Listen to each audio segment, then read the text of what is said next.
Thank you very much, Lorena. Okay, it being Tuesday, April 15th, 6:30 PM, I will call the meeting of the Corte Madera Town Council to order. If we can have a roll call, please. Councilmember Andrews. Councilmember Beckman. Here. Councilmember Casissa. Here. Vice Mayor Thomas. Here. Mayor Ravazio. Here. And if you could all join us for a salute to the flag.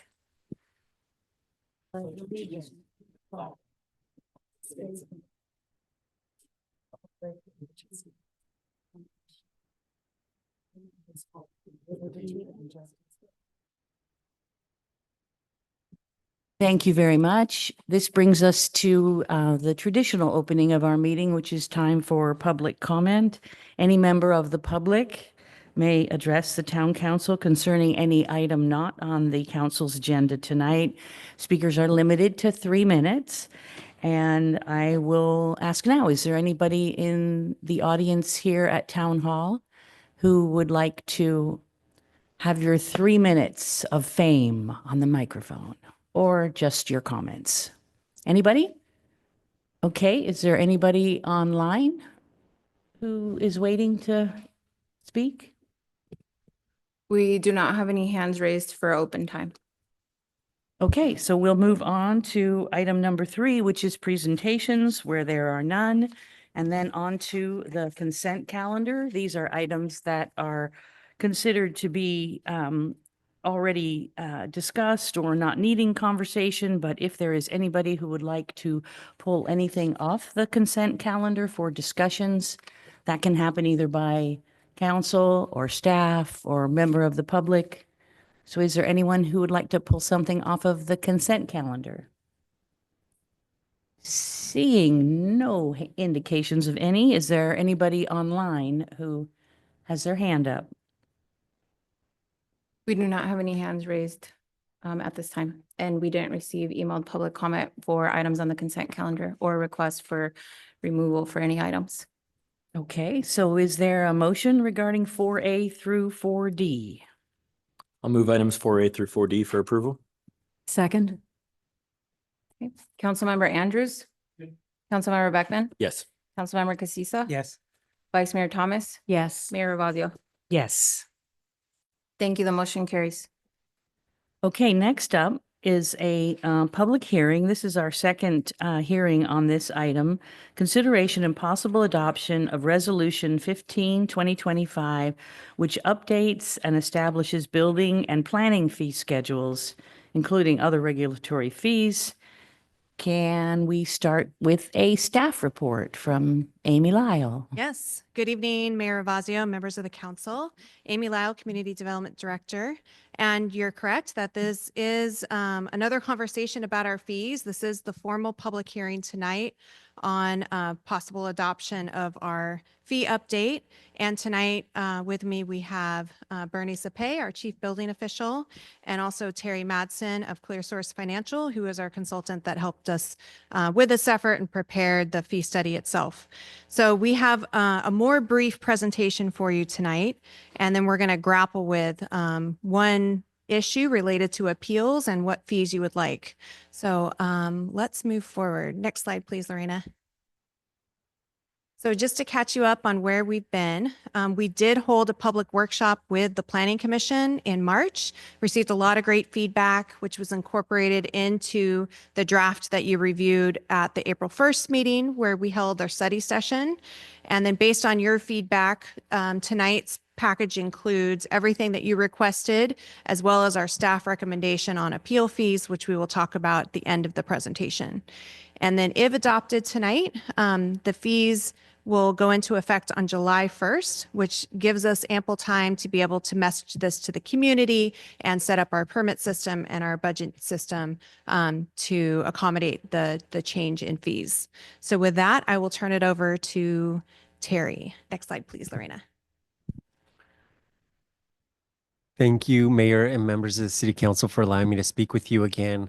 I will move quickly through the presentation as well. Everything you hear from me, you will have heard before at the prior City Council meeting. I just want to do a few refreshers in case there are any interested members of the community that weren't available to attend at the prior meeting.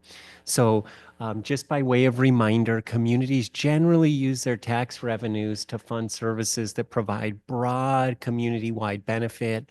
We think of these as primarily like public safety services, public work services, park maintenance services, and we use what we call fees and charges when we see a direct receiver of service.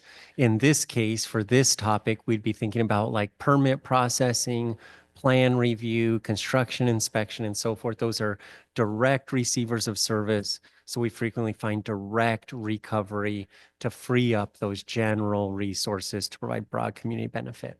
Next slide.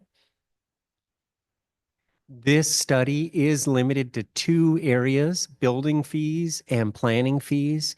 So what we as Corte Madera residents and businesses think about sort of on this day-to-day basis, like our property taxes, our sales taxes, assessments, utility rates, those kind of things are not covered in this study. They are not proposed to change, or they were not examined as part of this effort.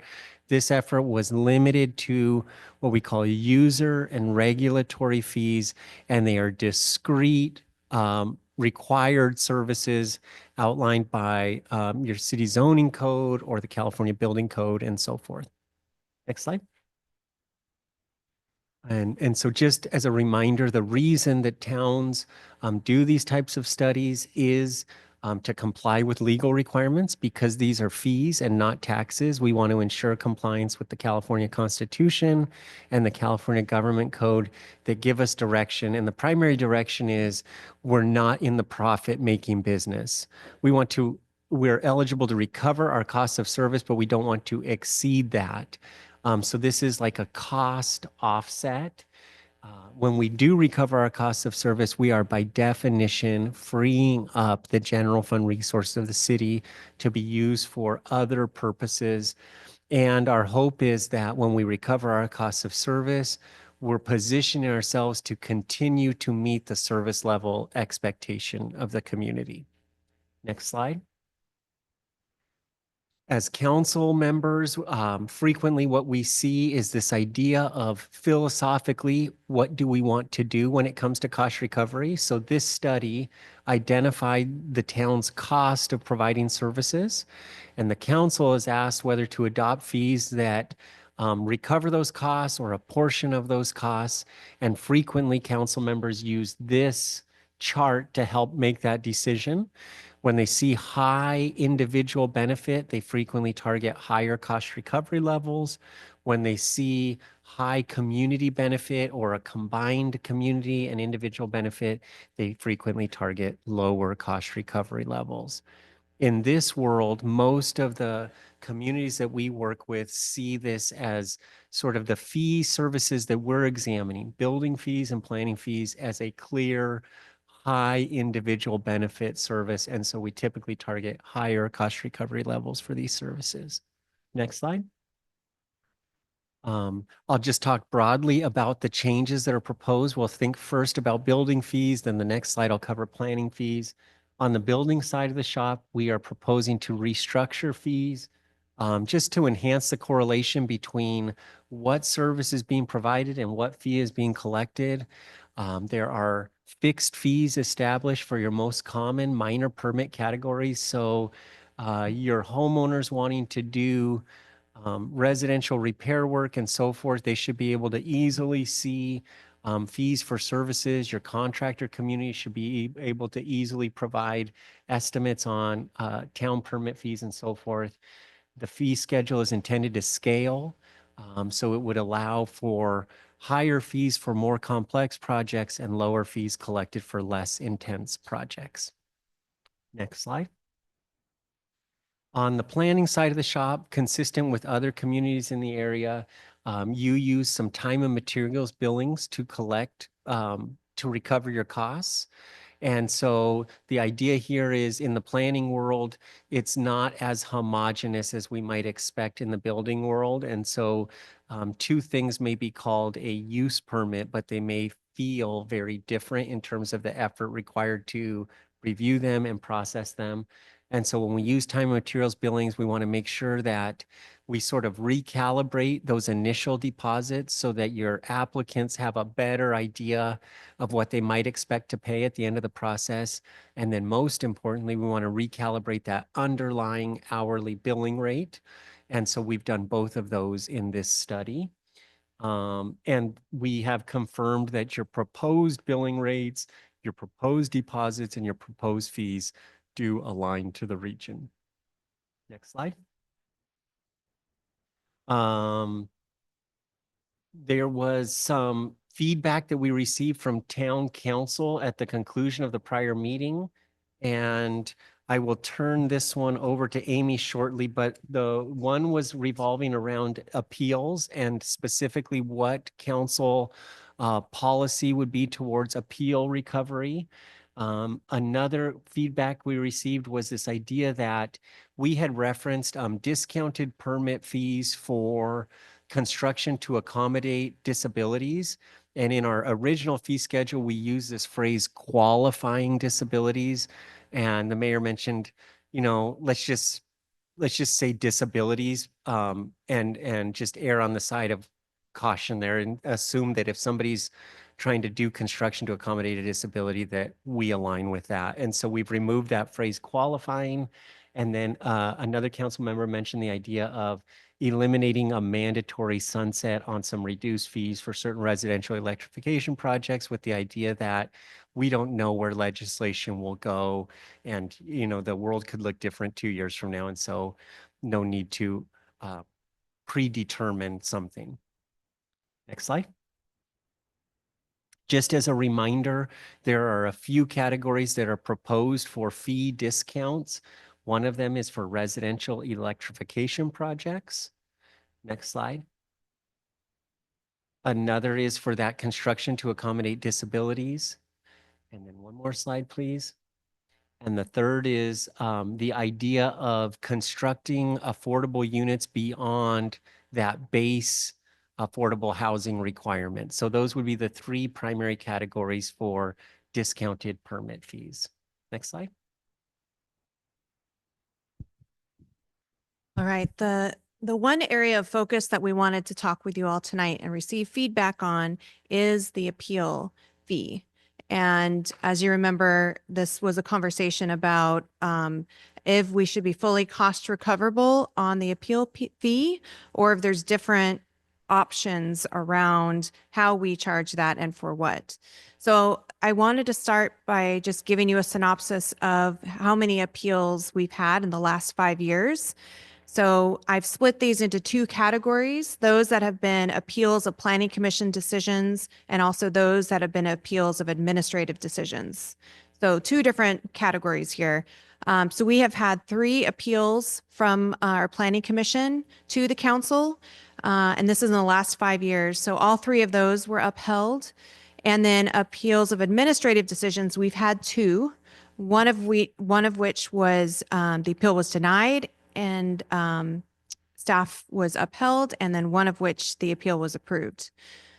And so I just wanted to give that background for you. Next slide, please, Lorena. So talking about the appeal fee options, this was also discussed at the Planning Commission staff or study session, and their sentiment was that the appeal fee should not be too high to obstruct someone's ability to appeal either an administrative decision or a planning commission decision. And right now, our current fee schedule has an appeal at $300. The planning commission landed around $500 for an appeal. And then at our study session a couple of weeks ago, your council was leaning towards having a fully cost recoverable fee, which would be, in this case, $3,100 for an appeal fee. But we wanted to really talk about some other options that were available. So to think about the options, one is to keep a standard appeal fee at $3,100, which is the full cost recovery rate. The second option would be a concept of having a refundable appeal fee. So if someone were to appeal and they were successful, that appeal fee would be refunded. This isn't recommended from a staff perspective, primarily because it's hard to tell when an appeal is successful.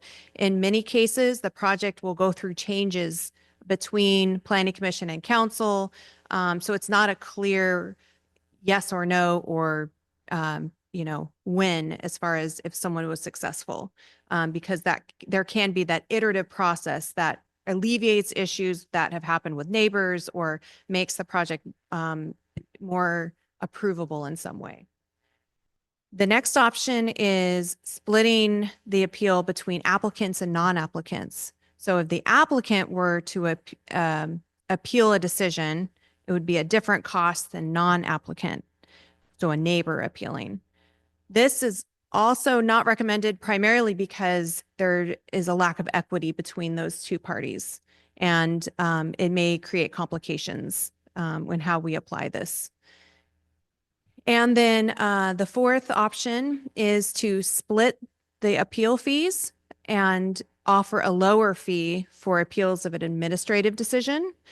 So it was noted that there haven't been that many appeals from planning commission to council, and when there have been, the appeals were upheld, which is a correct assertion. I think a lot of things come into play about how and why appeals happen. But a lot of that, I think, does go to credit to our staff for working through issues with neighbors, applicants, really mediating those situations, but also having a very knowledgeable and committed planning commission. So I do believe those are really strong reasons why we haven't had a lot of appeals. And I think there is a stark difference between an appeal of a planning commission decision and one of a staff level. So staff makes many more decisions than a planning commission makes, because we try to create more opportunity in our code where you don't have to go through a public hearing process to achieve your project. So we do make a lot of administrative determinations. So staff is proposing that for you to consider adoption of 2 separate appeal fees. If you want to keep the fully cost recoverable fee for appeals to council, that would be $3,100. And then an appeal of an administrative determination or decision would be $500, which is in line with where the Planning Commission was hoping to land. So again, it's a balance, because there's a potential of having it too high where it's inaccessible, but also having it too low may increase frivolous appeals. Those are the options before you tonight. We have one more slide and then we can come back to this. And next slide, please, Raina. And so with that, the staff recommendation before you tonight is to adopt the fees, and there is a resolution. The fee schedule as an exhibit to the resolution does include our staff recommendation on the appeal fees. So we will have to make a change, which is no problem if you'd like to discuss that and decide something different. But we are here to answer any questions you have on the package as a whole, or if you'd like to start talking about the appeal fee, we're ready for that as well. Okay, thank you very much, Amy. Adam, do you have anything to add at this point, or should we go to questions? Just questions now from the council. Are there any questions before we open it up to the public? Eli? Thank you, Madam Mayor. Just one question. In the staff report under the section permit reductions for seniors and small businesses, item 2 talks about the reduction of fees for sign and facade improvements for small businesses. I didn't notice that called out in the presentation. I was just curious, how are we defining small business?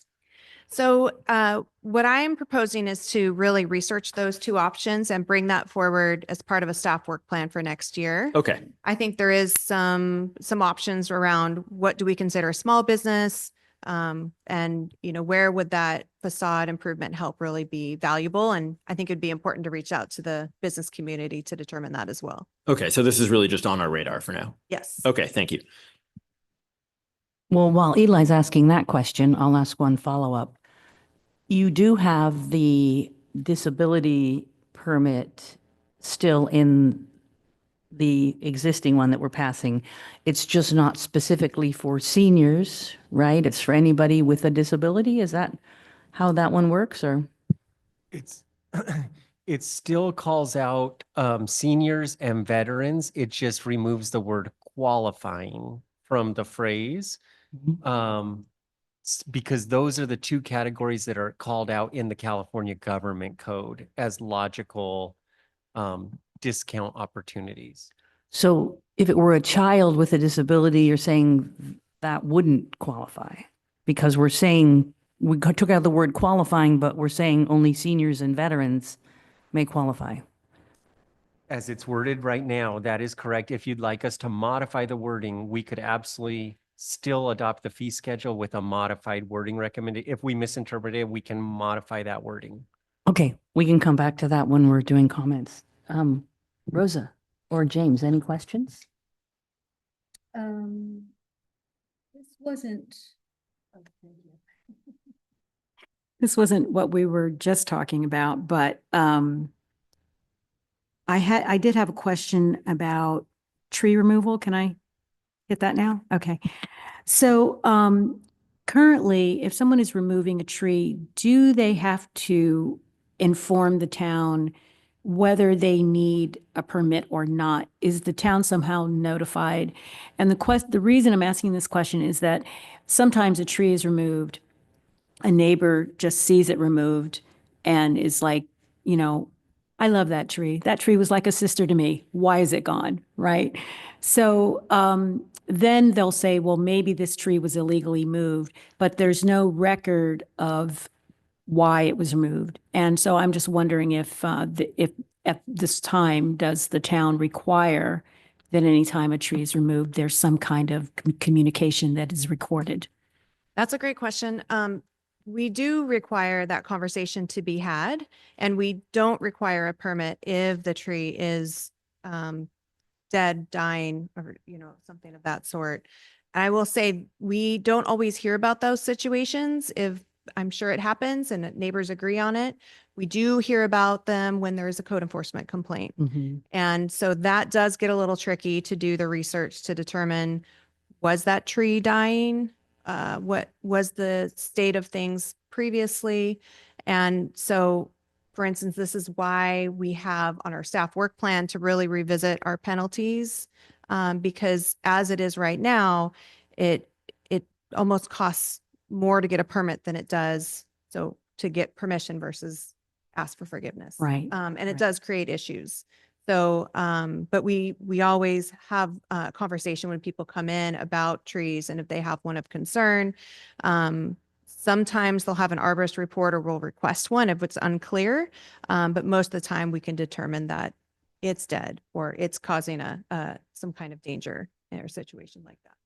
Okay, thank you. Anything, Fred? Yeah, I just have a couple. Can you just refresh my memory? Other towns, what do they, are the 3,100 on the appeal, is that kind of in line with other towns in Marin, or is it just all over the place? I will say, I believe there was just one outlier when it came to the amount of the appeal. Most are under $1,000 in that range. Okay. And then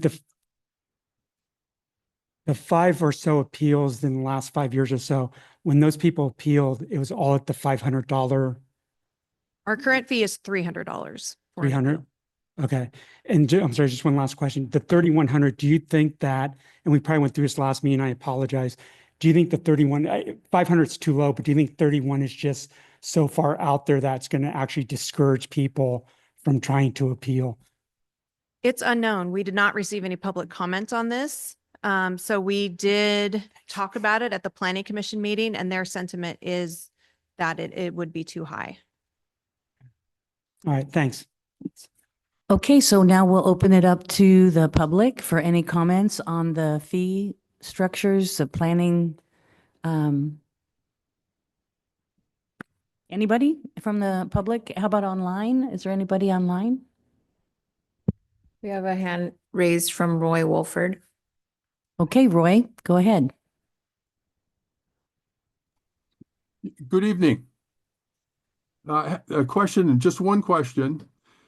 What are the fee cost components of the $3,100 for the full recovery fee. So what are the details? What are each pieces? How did you come up with the $3,100? So that's the question.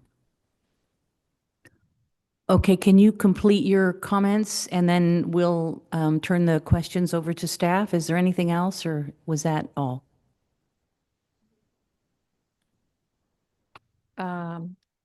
Looks like Is he that finished? was it. We Okay. don't have any other hands raised and we didn't receive any additional public comment. Must have heard me okay. Okay, By would turning- staff like to answer his question? Calculator out, so I believe he's So all of the proposed fees, in this case, the $3,100 cost of service, they're always a function of like the hourly cost of service and the estimated service time, the typical service time that we would anticipate. I can't recall off the top of my head, but I would imagine that the anticipated service time to sort of administer an appeal and prepare for review either before the planning commission or the city council is in the 16 to 20 hour range of staff time to prepare the packet, to work with the appellant and so forth. So that's the function. Thank you. Okay, so now we will come back to council for comments and consideration on how to move forward. Who'd like to go first? James, I see you with your finger on the button. Oh. Anybody? You want me to go first? You want me to? All right, I'll go first. I agree that the $3,100 is too high. I think if we're currently at 300, somebody's going to say, why did you increase it by 10 times? So it's just not good optics. And I don't think it's fair, especially I was sort of the mindset that the person who's applying to remodel their home usually has hundreds of thousands of dollars at their disposal. The person next door is likely, or not likely, but could be somebody who has none of those resources. So I think a neighbor appealing should cost less than if the applicant himself appeals. But I might be in the minority on that. I might be in the minority on a lot of these, so I'll just throw them out. So that's my feeling there. It should be less if you're a neighbor or, somebody who is not the applicant versus if you're the applicant. I'd go to 3,000 or 2,500 for the applicant, but not for a neighbor. On the issue of the accessibility feat where people are trying to put in a ramp or change things so that they can access the home, can we just say any disability? Because nobody puts in a ramp at their home just for fun. They do it because they need to do it, I think. And I'd really like to cut them some slack, cut them a break because they wouldn't be doing it if they didn't have to. The trees thing, the thing that bothered me about the trees is that after you remove 3, you get a discount down to $50. And it just seems like we are incentivizing tree removal. If people see that, they're going to say, okay, while we're at it, let's get rid of this one, and this one. It's only going to cost us $50 more for the permit. So I think in some ways we're getting crazy about cutting down trees for fire and so forth. And I just don't want to further incentivize unnecessary tree removal. Because I think while we're trying for cost recovery, we also don't want to do things that damage the community. I mean, you're talking about there's a community cost for some of these things that we don't want to incentivize. And then I think, can we just look at slide 11 for a minute? I made a note of slide 11 and I don't really know why. It may have been that this is the one about the appeals and there might be, can we find it?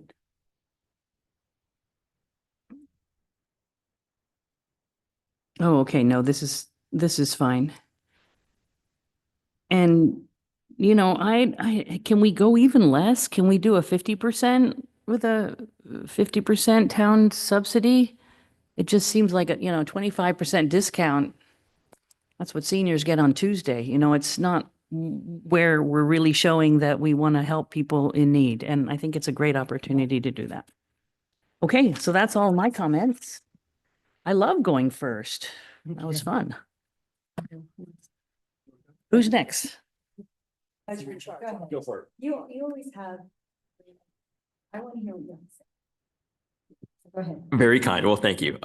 Just to make sure that I hit on all the points that have been raised. As for the planning appeal fee, you guys know where I stand. My feeling hasn't changed. Just to keep it simple, I think we're either charging cost recovery or we are subsidizing. And I think we're in agreement that when we're subsidizing, there should be a public benefit. I don't think there's a public benefit to people appealing planning commission decisions. What I really appreciate is the staff recommendation of splitting out planning appeal decision, planning commission appeal versus a zoning administrator appeal, which has, I believe, a much lower cost to the town. And I think separating those out is actually a really fair way of saying we're not going to, charge. We're not trying to penalize anybody for an appeal here. We're just trying to get cost recovery for a particular function that doesn't have benefit to the broader community. So I would support that staff recommendation personally as far as planning appeals go. Agree with the mayor on not having any kind of qualification around disabilities, although my understanding is that that's what's in the current staff proposal now after our last meeting, after the mayor's comments. That's correct, right? So you guys have incorporated that? The Okay. mayor clarified that she just meant construction to accommodate a disability period, not a disability linked to a senior or a veteran. So if you decided you wanted to support the mayor's recommendation, your recommendation would be like, we recommend adopting the fee schedule with this clarification. And we understand your clarification and could incorporate. Got it. Okay. So I would support that. I think it's very low cost. There's going to be very few cases of that, occurring on an annual basis, but I think it's a huge help to folks who are already dealing with a lot. So I would support that. I thought it was an interesting point about the price of a tree permit going down for more trees. I understand that from a staff cost perspective, there is probably an economies of scale there. But maybe there's a deeper discussion to be had there. And then the last thing I would say is that again, if we're open to changing our subsidy for these few categories of subsidized projects from 25% to 50%. Again, I think on an annual basis, the cost of the town for that would be very low. We ran through the revenue numbers at our last meeting. This was not where the bulk of the cost recovery was coming from. So I would certainly support a slightly more generous subsidy to encourage folks to be doing these energy efficiency projects that are so good for the broader environment and for our climate goals. So that's where I'm at on these topics that have been raised. Thank you. Rosa. Okay, so to the idea about the trees, to me, what I see as the reason you would give a discount as you get to 3, because if you have a property with a lot of trees and one tree is diseased, pretty much all of them get diseased. I've seen this. And I actually have some bushes in front of my yard that one got it, and like they're all just, we're pulling them all out. So I could see why you would want to, and they're not trees, so I'm not advocating for myself. What I'm pulling out are pretty little bushes, but that's how trees go. They tend to share disease, so you may have to have 5, 6 of them taken out in one property. So I can see why you would want to. That would be one reason for that. I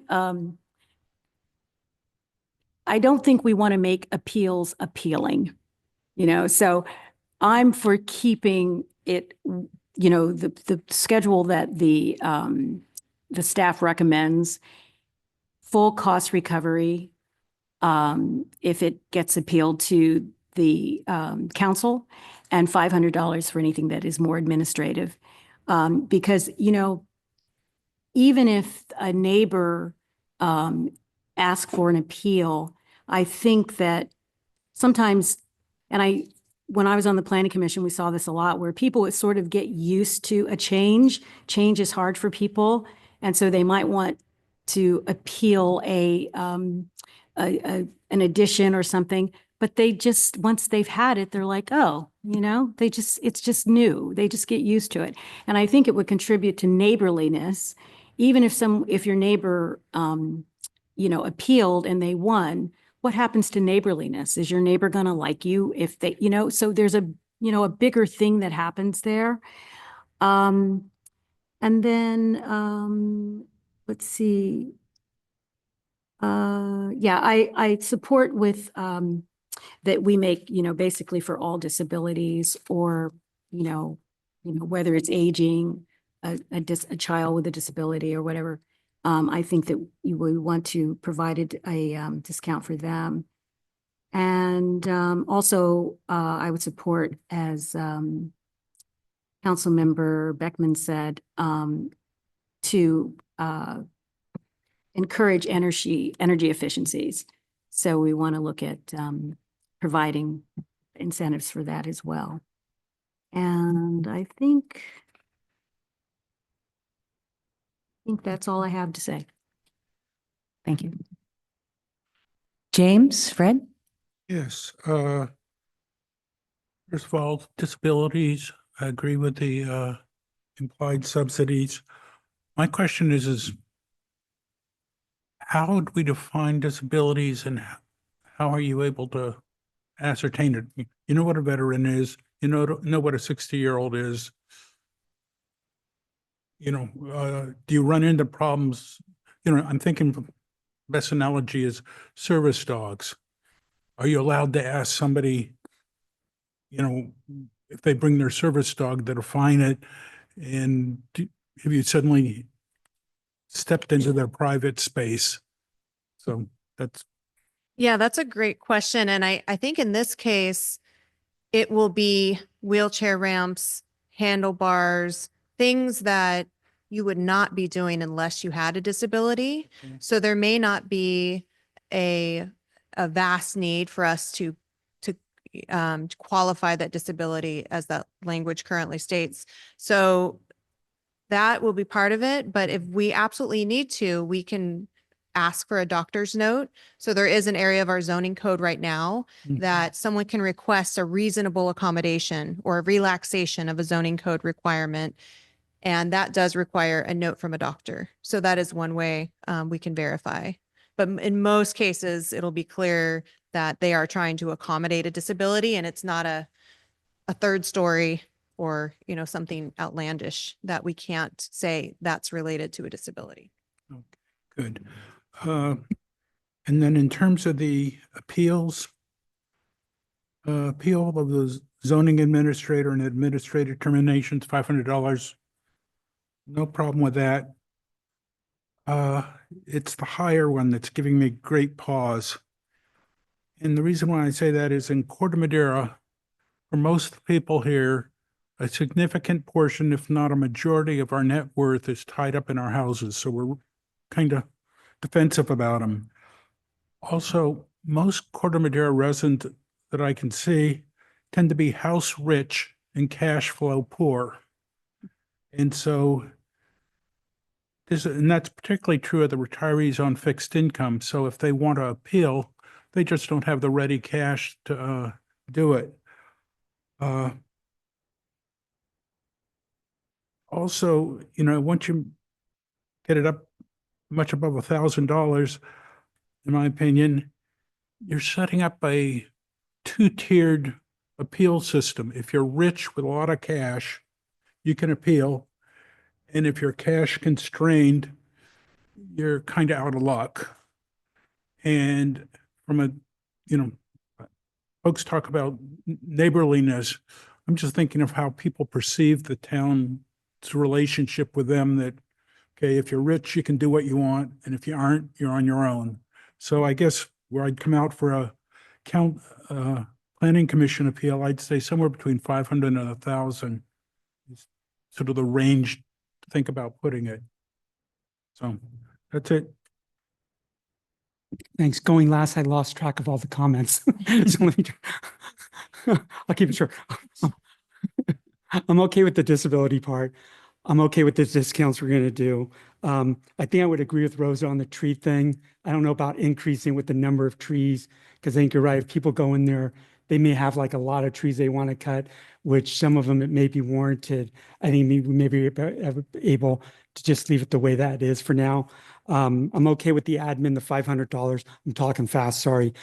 On the appeal, I just think it's too high. I know we're looking at 100% cost recovery, but I agree with Jim. I think it's just gonna discourage people. And again, are we coming into a two-tier system? To me, I'd almost rather see it more at 1,500. It's plus or minus like 50% cost recovery. I think it's in that range where it's still somewhat affordable, but it's not 3,000 and it's not 300 that we were charging before. So I would suggest it's not exactly 50%, but again, it's plus or minus more like 1,500 or so. So those are my comments. Okay, so I'll say that we all look good except for a few numbers that we just need to kind of jiggle around. And I'm not sure how to call that. I think there was general agreement that 3,100 was too high.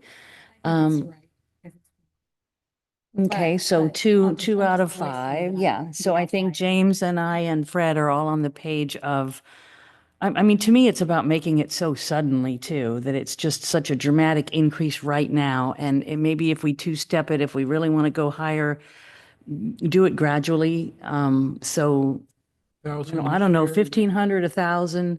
I guess there's no way to do a sliding scale. This gets too difficult. It's just kind of a rhetorical argument that, when we look at that scale of 100% recovery is for things that only benefit a single homeowner, you can look at that on both sides. So whether you are making the appeal as the neighbor, that whatever you're trying to achieve, you believe at 100% is going to benefit you. It's not necessarily the town.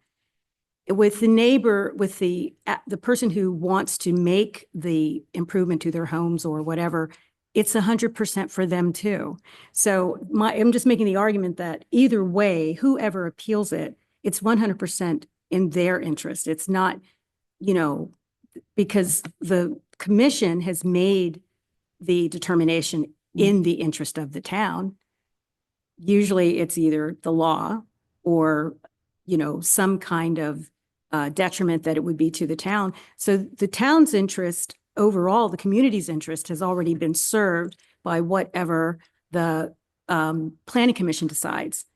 So if the appeals are being made, those are only being made for the benefit of either individual party. So I'm just making that argument, see it for what it is. And if I may, I'll just try to counter it just a little bit. And that is that we've all talked about how much we trust our planning commission and how they've been making a lot of the right decisions, in fact, so that we don't have so many appeals coming our way.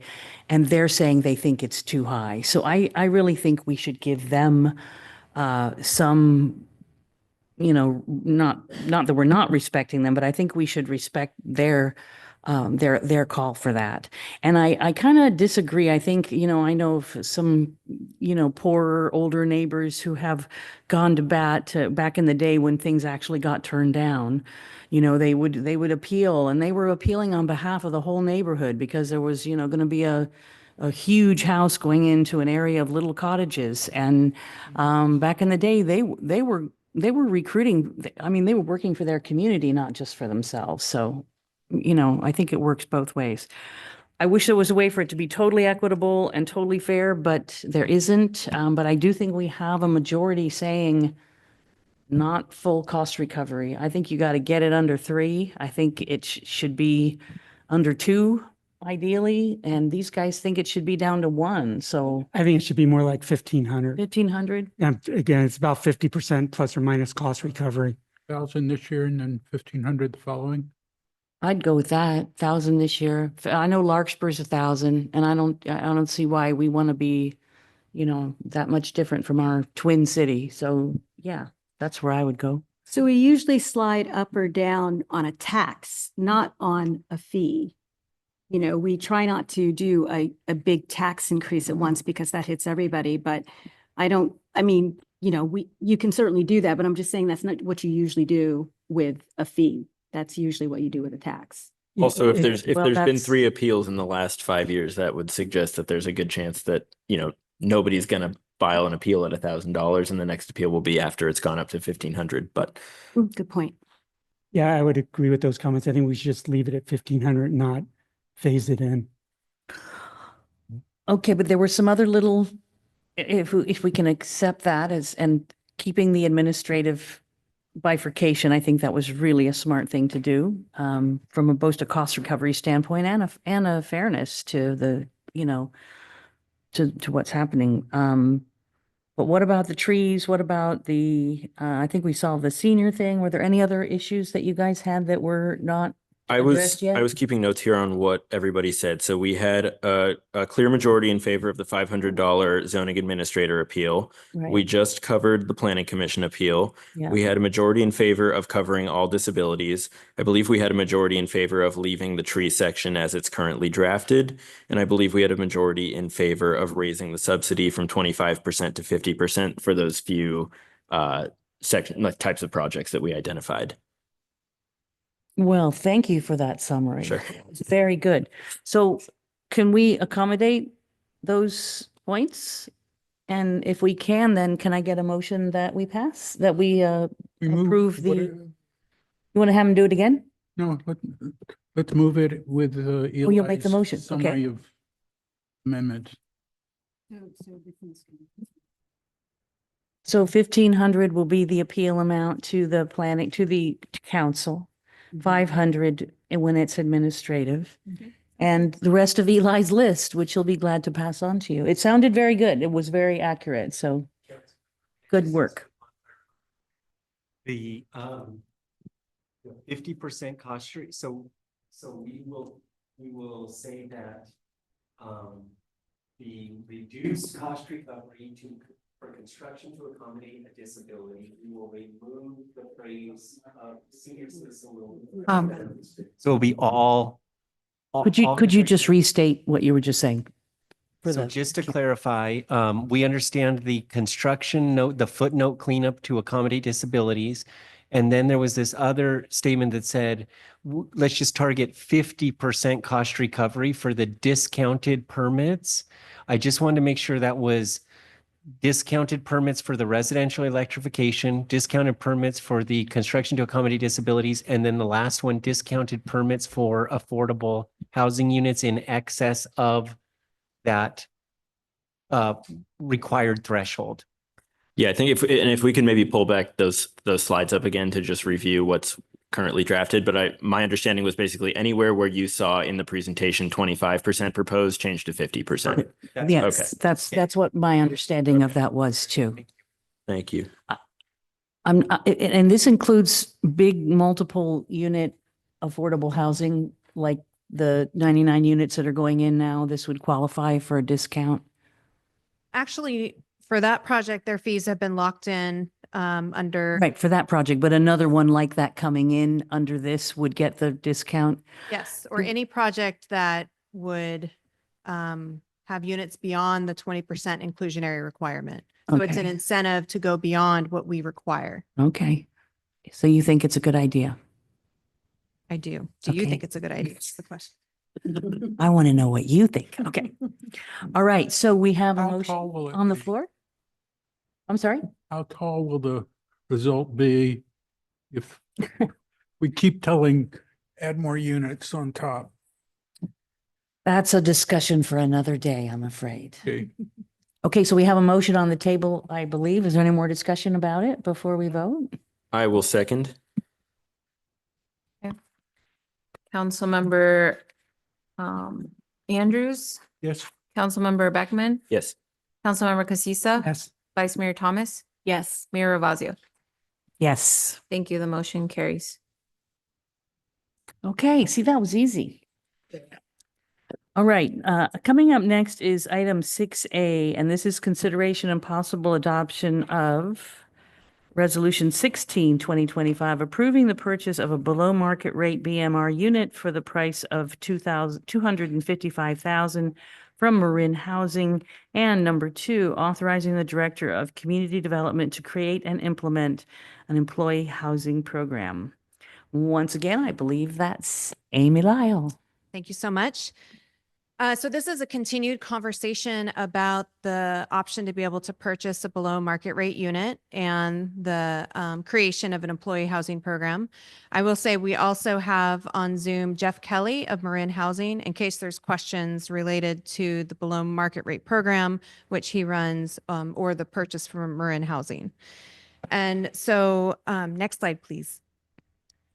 So I just wanted to walk through some of what we talked about at our last meeting. And so this is a unique opportunity that's been brought to us. As we've talked about before in our staff work plan for multiple years, there has been an item related to investigating the opportunities to provide staff housing to increase opportunities for retention and recruitment of staff. And that has not been clearly defined. It has been very vague by design for us to really look at opportunities as they arise or to have forward thinking about town-owned property or other projects that could happen within town to accommodate staff housing. So this opportunity is somewhat unique because it is part of the below market rate program that is run by Marin Housing.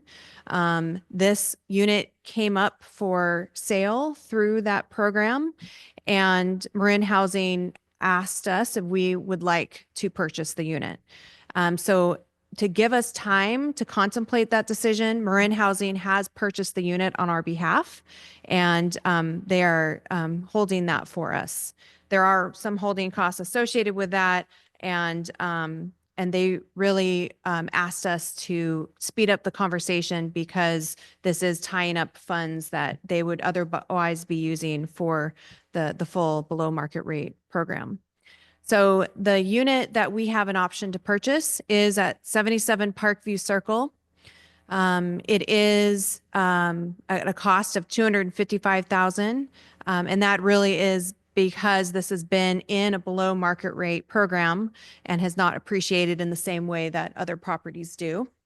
It's a 2-bedroom, 1-bath condominium, 850 square feet, built in the 80s. Next slide, please. And so just some more specifics around what this deed restriction means for below market rate.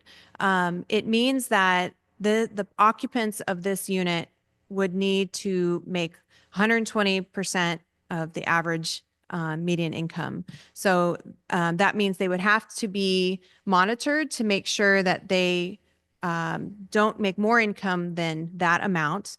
And then the rent would also be restricted. So there is a maximum amount of rent that can be charged, which is the $4,000 a month in current numbers.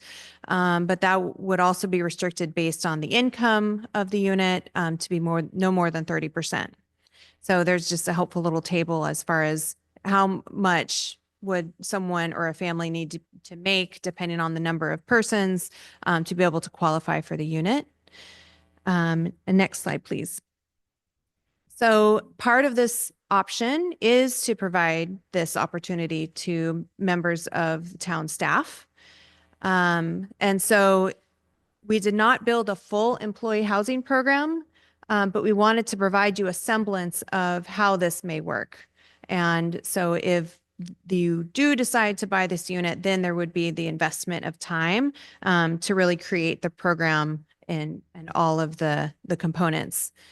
And so part of how this would be offered to town employees is it would be a lottery. And so there'd be a weighted lottery. So first it would be town employees, and then second it would be police, fire, then teachers, and so forth. So there still would be an opportunity for other sectors of government, other population within Corte Madera. And that's all in accordance with fair housing law and the below market rate program, which is administered by Marin Housing.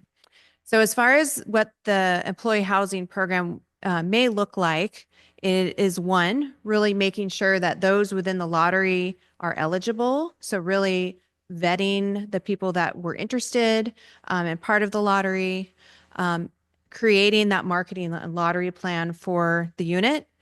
And that also comes with the advertising and marketing to make sure that there's an awareness of the opportunity. So more people would be in that lottery other than just employees of the town.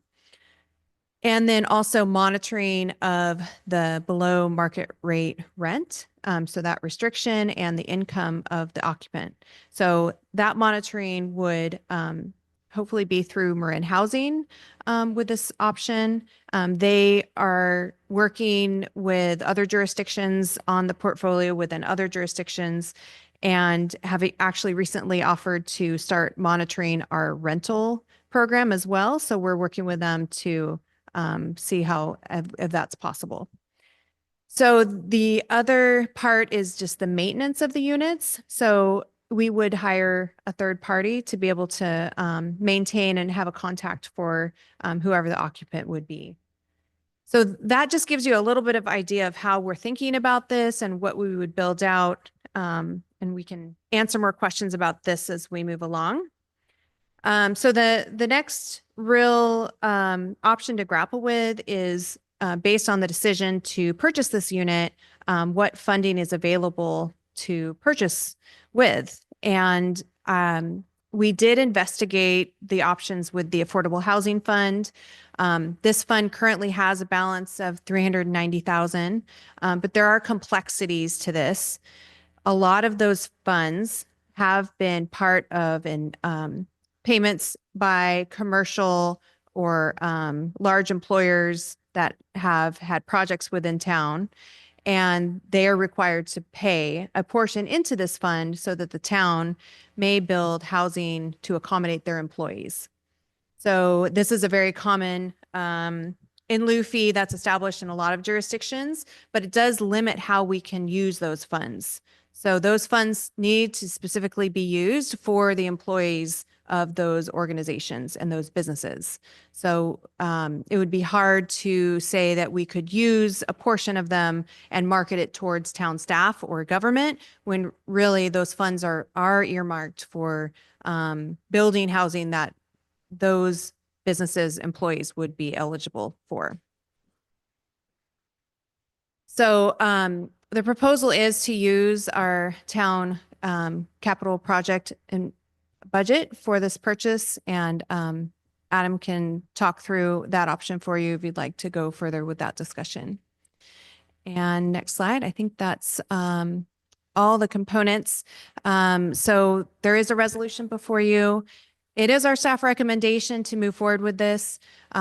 We do understand that this is a very unique opportunity. This was not technically budgeted for within this budget cycle, but the work plan that we have does ask that we investigate all opportunities and bring this forward to you. So it might be worth your time to really discuss what other options you'd be looking for us to investigate over time. If you make a decision to purchase this unit tonight, should we be considering additional units that may come forward with this below market rate program? And just, it'd be helpful for staff to know what desires the council has for moving forward with this particular staff work plan item. Okay, so I know that several of us have feelings on this, and we've talked, we did have a previous conversation about it. So I want right now, just if there are any clarifying questions anybody has, so we can open it up to the public and then come back. Yeah, Jim. I'm still perplexed by how your lottery would work. Will it be, you got 5 town employees who want to do it, you put them all in a hat and pull one out? Or do you put in other people who are now not town direct employees in the lottery? That's a good question. I'm wondering if Jeff would be able to help me with that. He should be on the Zoom as well. Or Adam, did you want to say something? Well, I can say that I observed a lottery over at Tam Ridge. They went through a lottery process. They actually brought me in as sort of independent observer to see how, to make sure that it was all basically what you're saying. It's putting tags in a hat from the, sorry, it's basically like the raffle tickets are associated with each application, and they get put into a hat, and somebody goes in and pulls one out, and that's the first applicant with that would actually go through the qualifying process or the qualification process. They still have to qualify by income, and all the paperwork would have to go forward. And then if that person becomes disqualified for whatever reason based on current income, they would go to then the next person. So all the tickets essentially get pulled during that process, and you create a list based on how the number and the order in which they're pulled. So conceptually, ticket number one could be somebody not directly related to the town at all. And we'd just be a general landlord. Well, no, I think, oh, so you're asking about the preference, how the preference policy would work. That I don't have direct experience with, so I don't know if Jeff does, or if we have from the Tiburon experience and how they end up doing that. I'm not sure. Amy, didn't get that level of detail yet. I did not. Were you able to promote Jeff by chance? Yeah. But Are you guys able to hear me? Sometimes it's different. Here. Are you guys able to hear me? I can try and Yes, we can. okay, great. Yeah, I essentially you would you know, for Marin housing, you know, we have a preference based on the county and then folks outside the county for our home ownership program. And essentially you start with the bucket, you know, the priority bucket, which would be people within the county. And if you go through that bucket and either nobody wants to use the unit or you know, rent it or whatnot, then you would go outside the county. You know, just using ours as an example. So based on the priority criteria that you would set, you would start with the priority one group. And if nobody in that group wanted to move forward by choice or, you know, proved to make too much income or whatnot, then you would move down the list. Does that maybe help make sense? I had another question about that. So, you know, in the report, it showed town employees first, and then it went down to, you know, public service employees, and then people who live here, teachers or people who live here. So can you have a lottery that, you know, first prioritizes, let's look at, and I know, you know, for this, it might not work, but you look at town employees first, see who's qualified, then they go into the hat, rather than putting them in the hat before they qualify. And then if they don't, you know, they turn it down, then it goes to the next qualifying.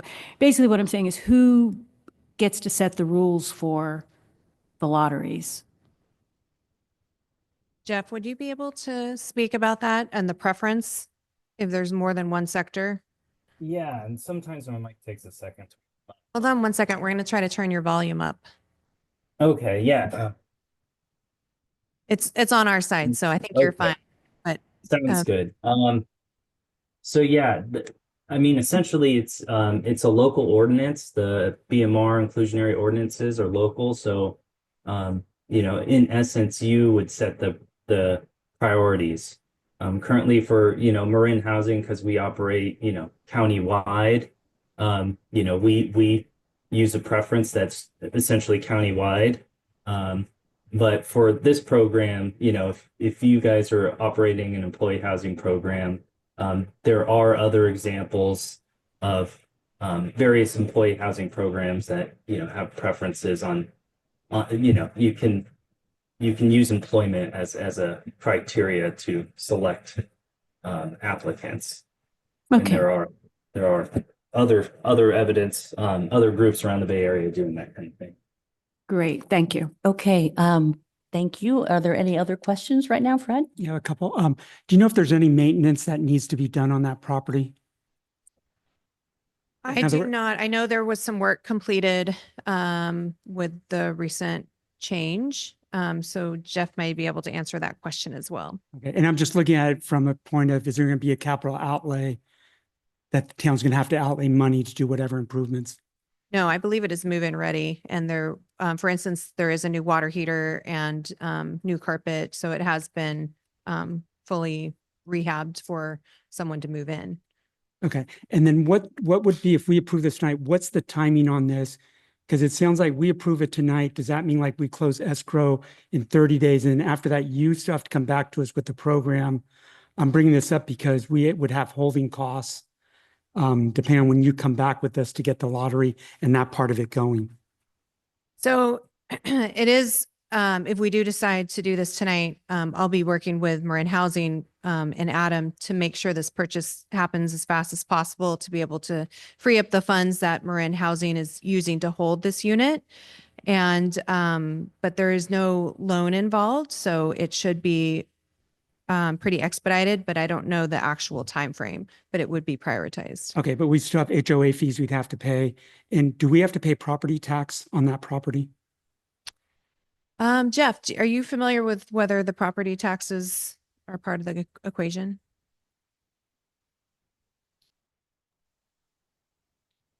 Jeff, are you still there? Yes, I am. Okay, it looks like I'm working now. My understanding is that government agencies are not subject to property tax. Okay, thanks. I just have a couple more, Pat, sorry. If I can remember on our last discussion, and again, I'm just looking at totally worst case.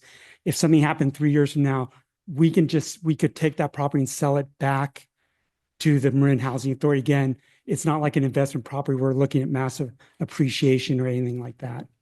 Yes, and it's my understanding Marin Housing wouldn't have to purchase the unit. We could put it up for sale, but it would carry that deed restriction. So we would most likely ask for their assistance to help us with that sale, but we could certainly do that. Okay, now the big question is, I was trying to figure this out, Dave. I can't figure out where we're getting the funding for this for, because in the staff report just says Town Capital Projects Fund, which I can't find that online within the budget. And I'm going to couple this with, when I look at 4C, if we're in budget for 24-25, we're running a $1.3 million deficit. So where's the funding coming from to fund this? So we do have a town capital project fund that it would be a source that we could use for this purchase. That's been used in the past to fund the actually the town hall project. A significant amount of the funding came from putting funding from the ending balances on a yearly basis into the town capital project fund. So that would be the source. We probably would do a budget amendment in order to make that happen and bring it back. And so that would be the process by which we would fund this purchase. Is there unrestricted money in that? And again, I still can't find the fund you're talking about online. Is there unrestricted money in there? Or are we talking about some project that we would have to delay doing? Again, I'm trying to get more clarity exactly on how we're going to fund this and not just it's coming from a fund. Right. Well, there is enough unrestricted funding for this. The other significant restricted funding from that is for the Tamalpais Overcrossing project, 600,000. If you recall, at the mid-year budget revision, we actually put some money into the town capital project fund from the ending balance this last year. So there would be enough for the 255,000. So I'm sorry, just again to clarify. So would it be coming from the 600,000 we put towards Caltrans, or is No. it coming from unrestricted? Unrestricted. Okay, and how much is in unrestricted now? About 800,000. Well, so it's about 850,000 total. So yeah, that would be what we have. Okay, and that potentially doesn't affect any projects going forward. We haven't designated it. We've talked about potential uses for that fund going forward, but we haven't designated any funding from that fund for specific projects other than the overcrossing project. Okay, and then I'm sorry, Okay, just one well, last yeah. question.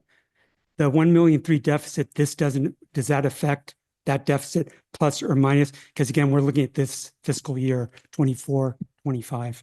Right now, we're not projecting a $1.3 million deficit for this fiscal year. In 4C. I understand, but there's cash flow. It's about when the property tax come in. The majority of the cash flow should come in from property tax in April. So that will help the budget. But I've talked to our our current finance consultant about that. And so we're not projecting that deficit right now. So this is kind of a different conversation. If we can just maybe stay on the subject here. I want to move to the community for their comments. Can I ask So one if, question? yeah, The town hires a fair number of contractors, and they've been contracting with us for years and years.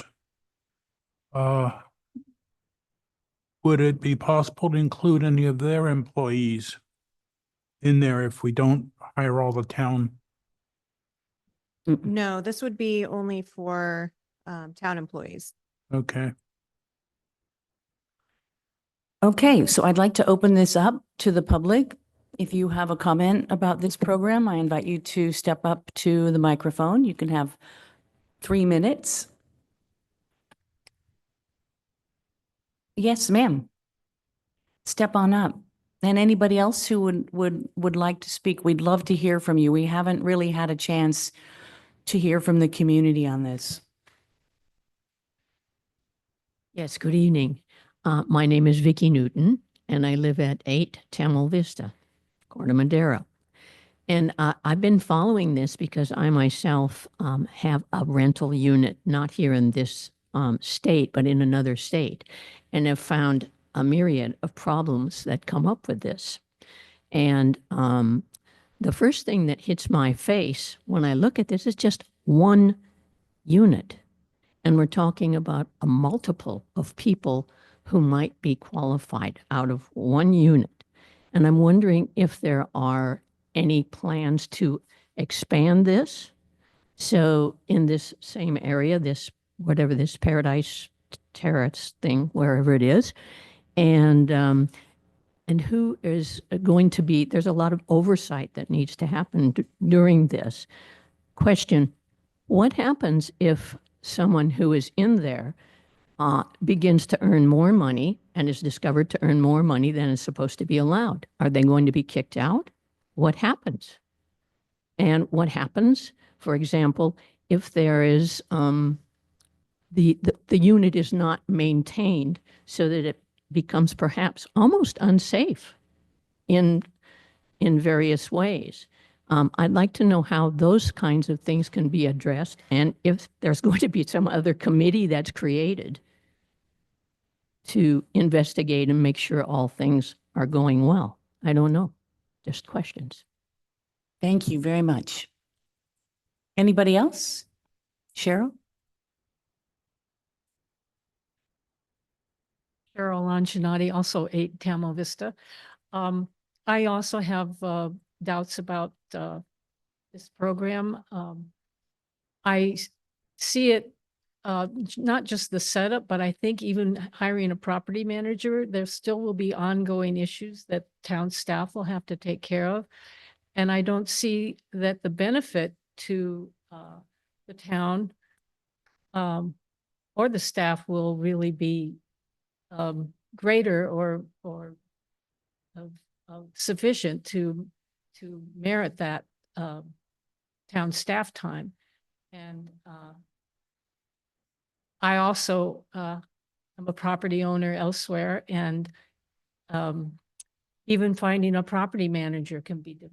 So I just don't think the town should embark on this. I personally, if we have trouble recruiting, I would like to see every effort to raise a salary or provide a finder's fee or a bonus for signing rather than an ongoing program like this. And I think there's ways to make property and rental more affordable.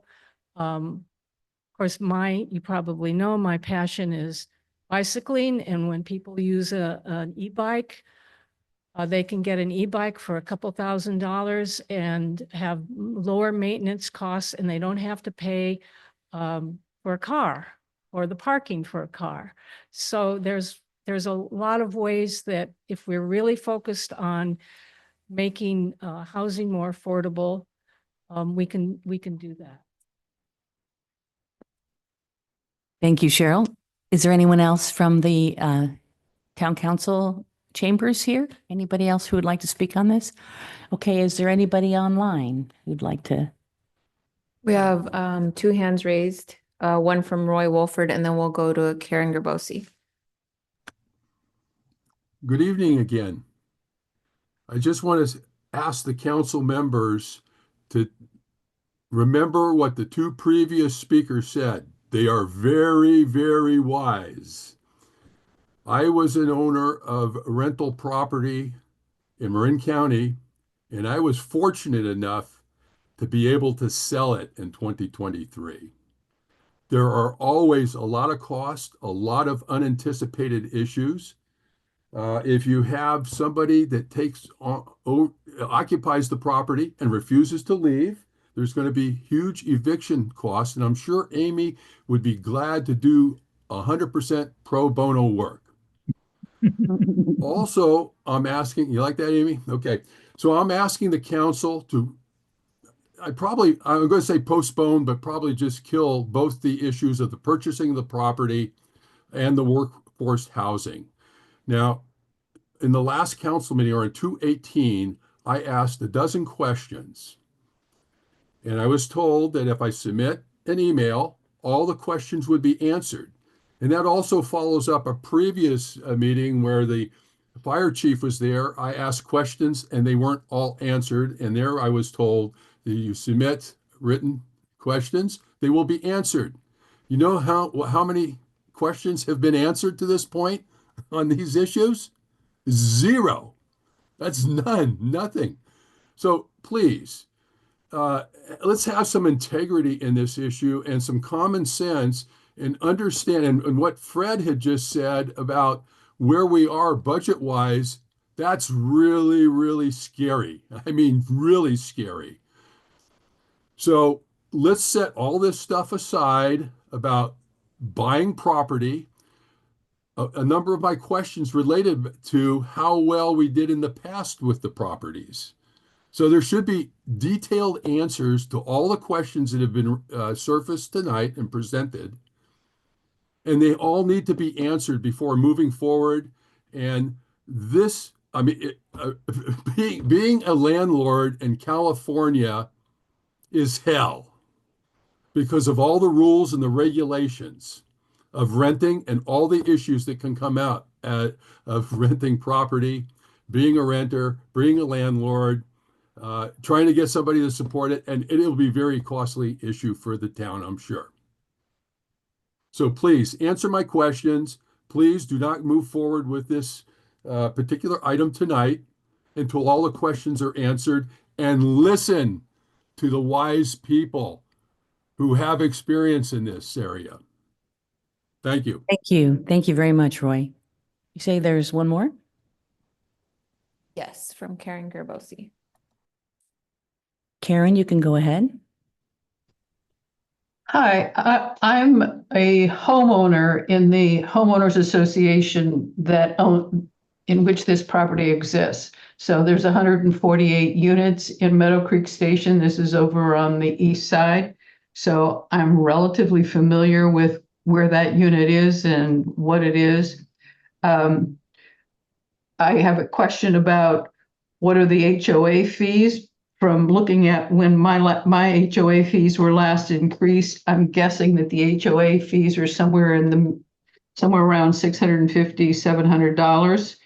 I have a question as to if part of the criteria is the renter is going to have renter's insurance, and also the owner, the town, will then have homeowner's insurance. If they're going to set up reserves for maintenance. How much is going to have to be paid for the property management people? And then also, just as an aside, I believe there's a garage associated with that unit. And is there any criteria of making sure that the garage is properly used and nobody sets up a business or anything untoward in the garage? Because I know that we have had neighbors here in our HOA that have done silly things in their garages.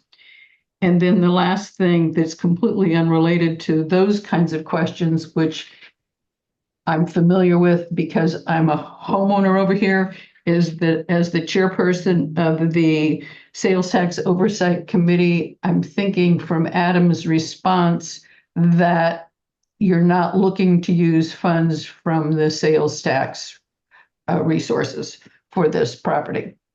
Those are my questions and comments. Thank you. Adam was nodding yes there at the end, which you would have known if you'd been here.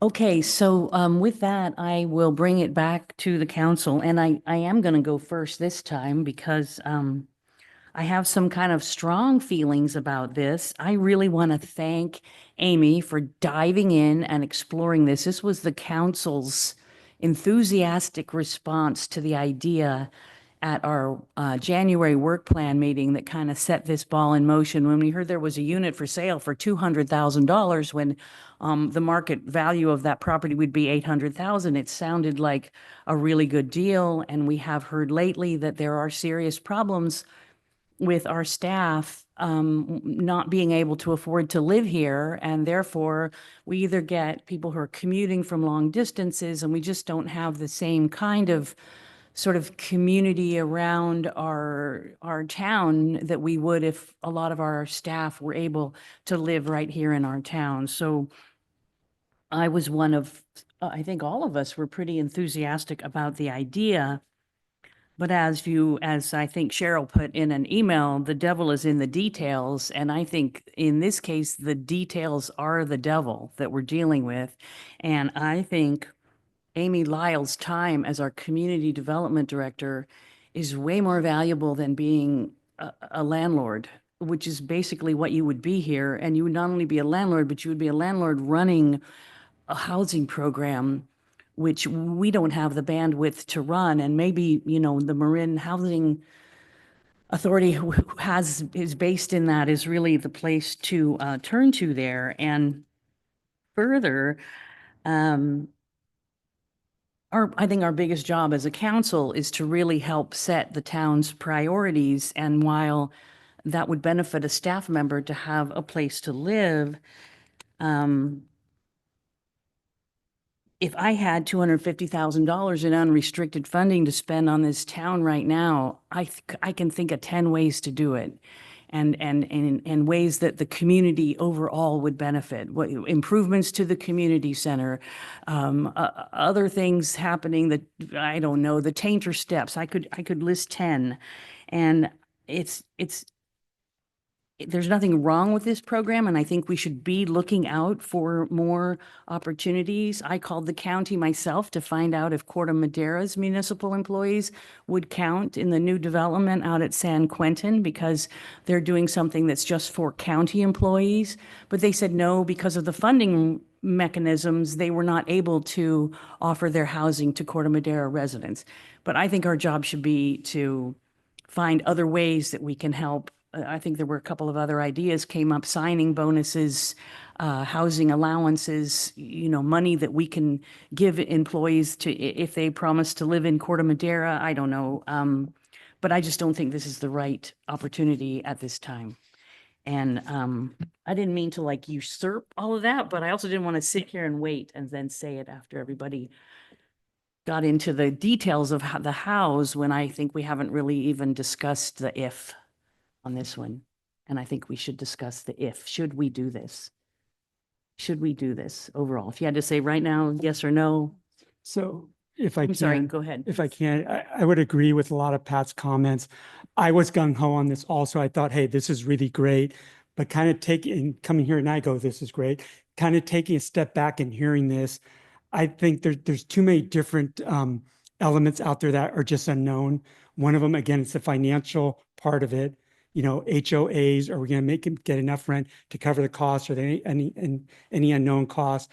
My family, we have multifamily units, and I know we get a call from property managers or email saying, hey, there's a leak in the ceiling. Here's your option, $1,200 to fix it or $1,500 to do whatever. And you're getting these calls that get weird hours. So it's not like a 9 to 5 type thing. So there's the financial aspect. I think if we're going to develop a program basically for one unit. I don't see where there could be other opportunities come up, but I don't know if those are going to be far and few. So it seems like it's a lot of staff time and effort to develop this program just for a single unit. If you came to us saying, hey, we got this unit and Marin Housing has another 5 down in the pipeline that are coming due, then I'd sit there saying, yeah, then it's beneficial. Worst case is if Marin Housing decides to sell it, it's still under a deed restriction. So it still winds up being a below market rate unit. So it still is going to somebody that may be in need from a housing perspective. I'm sorry, my glasses are a little bit off. So again, those are my comments at this point in time. I don't think it's feasible, and I just don't think it's worth the time from staff standpoint. And I think Pat's right. You know, if you go, hey, you have 250,000, what do you want to do with it? Can we take that money, and is there more benefit to the greater community than maybe, no offense, just one employee? So again, at this point in time, I think I would just nix it, for lack of better words. Those are my comments. I'll go. Okay. So, you know, housing is probably the main reason I ran for office. So, that's really, really important to me. And what I'm thinking is, you know, we had talked about in the last meeting, possibly developing greater credits or incentives for developers to build affordable units. And I'm thinking about, well, if we have $255,000, how could we use that toward that? You know, and then there's also what was it, 390 in the Affordable Housing Fund. Could some of that money be used, as you had said, Amy, about, you know, the credits that we were giving in the fees?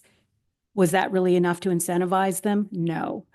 So I really would love to bump that out so that we get some scale, so that we get more units. And, you know, if this was a purchase like, you know, I want to step back a minute too and say, we had to go through this exploration. I don't want the public to think that by getting all this information, we were wasting time because we were deciding we were going to do it.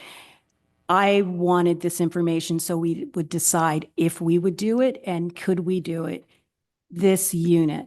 So, but what I come back with is just that we need more, because not just for the employees of the town, absolutely we need that, but we need as a society to stop kicking you know, there's a thing about when you kick a can down the road, eventually you run out of road. And I think with housing, we have run out of road. We have, you know, made certain members of our society very wealthy with their property, and we've made them wealthy restricting other people from developing property because we think it's going to affect our property values, but we've just not dealt with housing. And then, you know, those very same people who own property and want to keep the property values high say, oh my goodness, why can't my kids live here? Why is it so expensive? Well, you know, you can't both get the benefit and then get the benefit.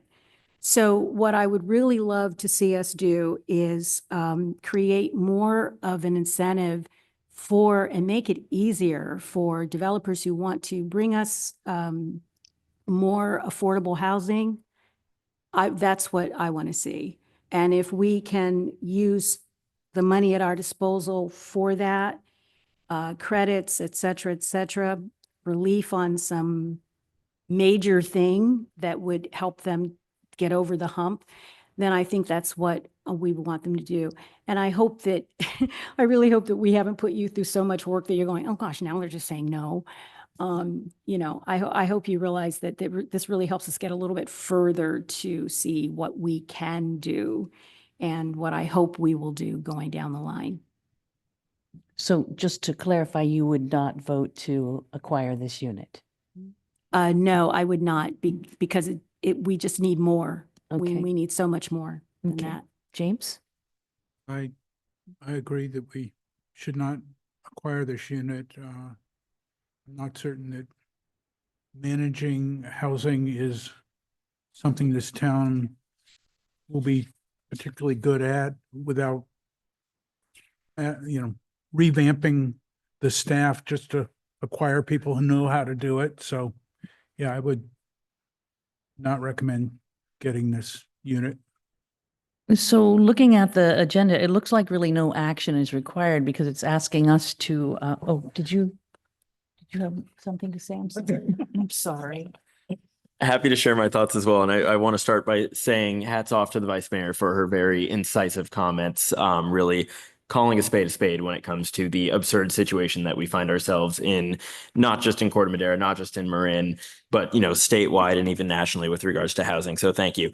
I want to thank Amy and your staff in Marin Housing for providing us the information we need to really figure out whether this makes sense, and to Marin Housing for holding the property for us and actually giving us the opportunity to have this thoughtful discussion. Like so many of my colleagues said, housing and especially employee housing, workforce housing is a top priority for me. And I understand that if we were to acquire this unit, it sounds like there's a reasonable expectation that operation of it would be cash flow neutral. So I think, that's a good thing. But with that said, I'm thinking about even just the upfront cost of, more than $250,000 to buy this unit.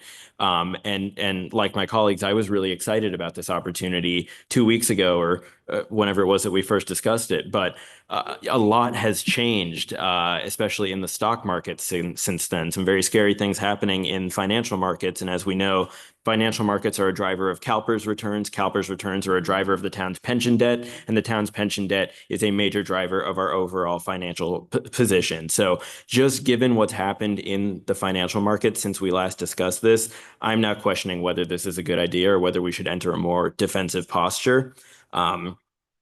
I will say that there are also, there are some economists out there who believe that we've already entered a recession. So I look at how the picture has changed since we last discussed this, and I'm feeling much less like plunking down $250,000 on one unit of employee housing, which we so dearly need, but which, being just one more unit, like I would almost rather save our powder and wait until we can do something larger and more meaningful, whether that comes as, eventually redeveloping Park Madera Center. I don't know what, but I feel like it's not the right time for this opportunity. And it's interesting to me because I noticed that a lot of the concerns that were raised from both members of the public and my colleagues were operational. And I don't have any doubt about staff's ability to operate an employee housing program. In fact, I know that we see our cohorts in other cities running these types of programs successfully without major issues. But again, it's not about the operational issues for me. It's really just about where we are, on a more macroeconomic, scale right now. It doesn't feel like the right thing to do with $250,000 that wasn't budgeted for use in this way. So I would have to say not now on this very unique opportunity. Great, thank you. That was a point that I think we'd kind of all been feeling that something had changed, but hearing it really spelled out, I think was really helpful. Okay, so at this point, do we need anything at all? If we're not going to recommend we approve it, we can just move on to the next agenda item. I think we have very, very clear direction on not moving forward with this particular proposal. I will say one point, because I do hear the sentiment from the council about really wanting to serve, wanting to actually create opportunities for employee housing. This doesn't preclude our employees from actually applying as regular members of our community and public for this unit, for other units. If, for example, a 99-unit affordable housing project gets built at 240 Tamil Vista Boulevard eventually, certainly we will advertise all of those opportunities to our employees to make sure that they are putting their hat in the ring on that affordable housing opportunity. I know Amy gets it, and I think she's secretly relieved she doesn't have to become a landlord. I think there's bigger and better things beyond this that you can throw yourself into. And I really have become concerned about bandwidth of our staff. We're a small staff in a small town doing big, amazing things, and we can't do everything. So thank you. I really feel like we kind of said, yay, Amy, go, great idea. And now we're saying, stop, Amy, stop. So I hope you'll forgive us for that kind of false start there. And Of course, no, I really appreciate all the thoughtful conversation. And then also just the feedback on where you want us to focus as far as this effort. So that's really, really helpful. But keep in mind, according to Eli, we don't have that $250,000 to spend on anything else. We just got to tuck in and keep it, tighten the belt. Right? Okay, sorry. Let's move on. We have Coming up next, I think something we've all been waiting for. I know many of us have. I'm going to turn this over to Adam for oh wait, do we need to do something else? I'm sorry. Okay. I'm going to turn it over, I think, to Adam to tell us all about what could be happening next regarding Corte Madera's new intergenerational center. And Madam Mayor, before we dive in here, the town attorney has advised me to recuse myself from this item because I live at the building where this is being contemplated. So I'm going to excuse myself from the room. He's going to be your new yoga teacher. Oh, wait, let me leave your mic here. I'm actually going to switch positions because I'm going to be I want to first off, I want to sit next to Tim. And then I want to stretch my legs, and I also want to go over there and face you that direction in the screen. Okay, 2-minute leg stretch, everybody. Okay, everybody, we're going to get going again. We apologize to our Zoom audience. If there is a Zoom audience out there, there is. How many do we have listening to us tonight? Reconvening. 8. Great. Okay, well, we welcome you whether you're online or in the room. We are about to take on, I would say, the most exciting item of the night. And I will turn it over to our wonderful town manager who has brought this all together over a period of several months. And ladies and gentlemen, Adam Wolf. Thank you, Mayor Ravazio and council members. Oh, so sorry. I thought I did that already. I did that before we broke. This is, Okay. I will call it. This is item 6B, starring Adam Wolf. You want the title as well? This is okay. So this is a consideration and possible action essentially to facilitate the proposal for the Corte Madera Intergenerational Center. We will have a modification to one of the recommended actions tonight. I don't want to bury the lead though, and so I want to really start with a sort of a congratulatory moment where we actually are bringing this item. It's been a long haul for many of us who have been involved in this process. And just really acknowledge the tremendous effort over the last year to get us to this point tonight by so many individuals in this room this evening, and many who are probably not in this room this evening as well. But I will start by just saying the reason we are even here tonight is, and we're able to discuss a comprehensive plan and proposal for the creation of a new town intergenerational center really is because of the tireless advocacy and energy of several members of our community. I would like to recognize them, and they've made it really their mission to enhance the quality of life and overall well-being of Corte Madera's older adult population. So I want to start by just acknowledging Patty Stolier. Is Patty here? There's Patty. I feel like this is going to be a little bit of a group presentation tonight as well. Patty started and has led Age-Friendly Corte Madera, which is a World Health Organization recognized local organization that it's been about 10 years now, I think, 11 years. And the organization Age-Friendly Corte Madera has identified needs and strategies to improve active and healthy living in Corte Madera for older adults. Carla Condon is here tonight as well. Former council member, of course, and Age-Friendly Corte Madera founding member as well, whose prior success running the Corte Madera Intergenerational Center and current success running Age-Friendly Solutions and Age-Friendly Intergenerational Center has really created the inspiration and the template for tonight's current proposal. I would also like to acknowledge Council Member Fred Casisa. He has been the town council liaison to Age-Friendly Corte Madera for 5 years now, and really has consistently advocated on behalf of our older adult community. And of course, Mayor Pat Ravazio as well, who has championed projects such as this that really connect and build community. She's been doing that for years, including on this project.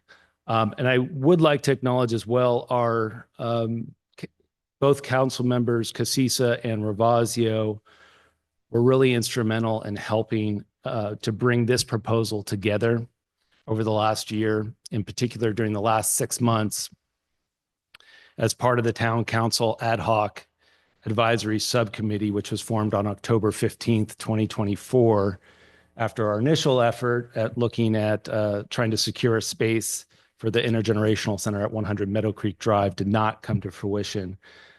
So we spent a lot of time together. We generally met every Wednesday during this period and have had many other impromptu meetings in between, which were really critical to developing this proposal.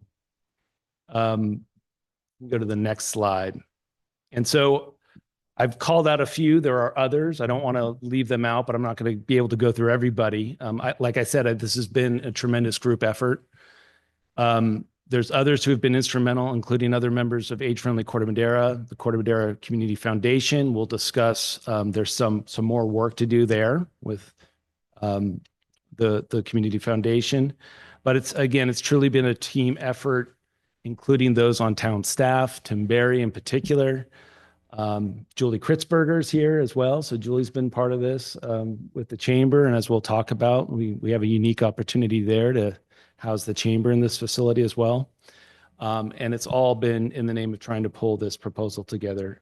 I would like to mention one other person who I don't see in the audience and hopefully is online, but our Vesa Beckham, she's our commercial real estate broker. She's been with us every step of the way over the last year, providing excellent professional guidance and advice during our search, again, over the whole now 12 months, looking for an appropriate space for this project. So do want to recognize her as well.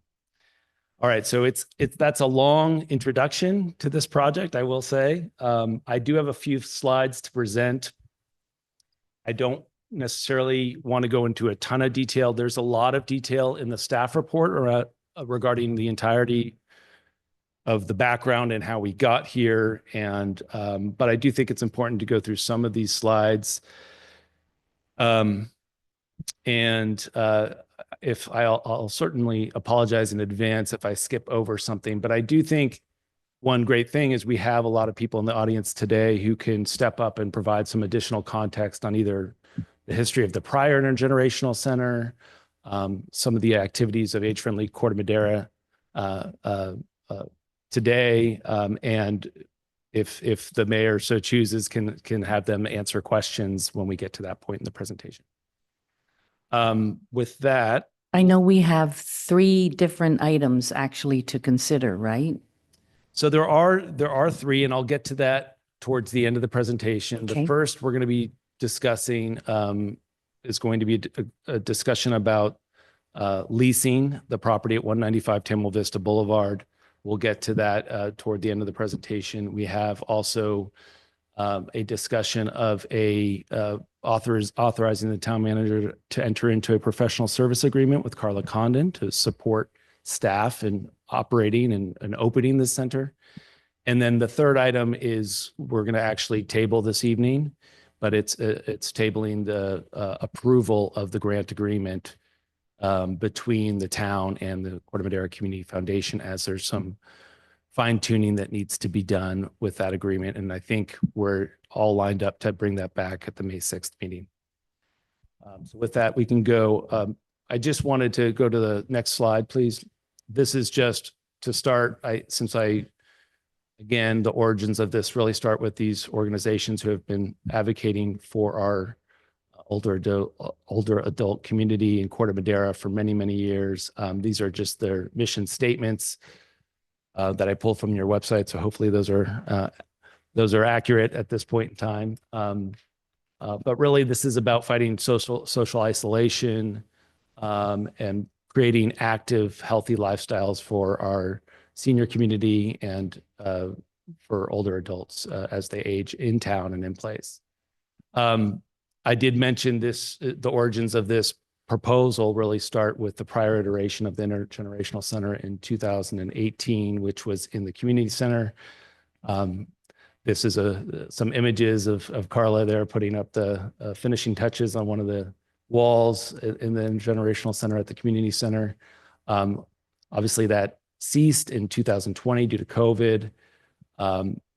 After an appropriate amount of time, we did start to reintegrate active older adult programming by the Park and Recreation Department at the community center. However, by that time, the staff offices were in the location where the prior intergenerational center was located. And Age Friendly Solutions also has continued a lot of online classes for the greater community, including Corte Madera residents, since that time, and has been successful as well in creating a sort of more of a remote community of participants in classes. But today, this is when we were at the start of this process, recognizing that space at the community center is limited and competes with other uses and users. It became pretty obvious that if we were going to do this, it was going to have to look outside of the existing facilities at the community center, given all the important other uses there. Next slide.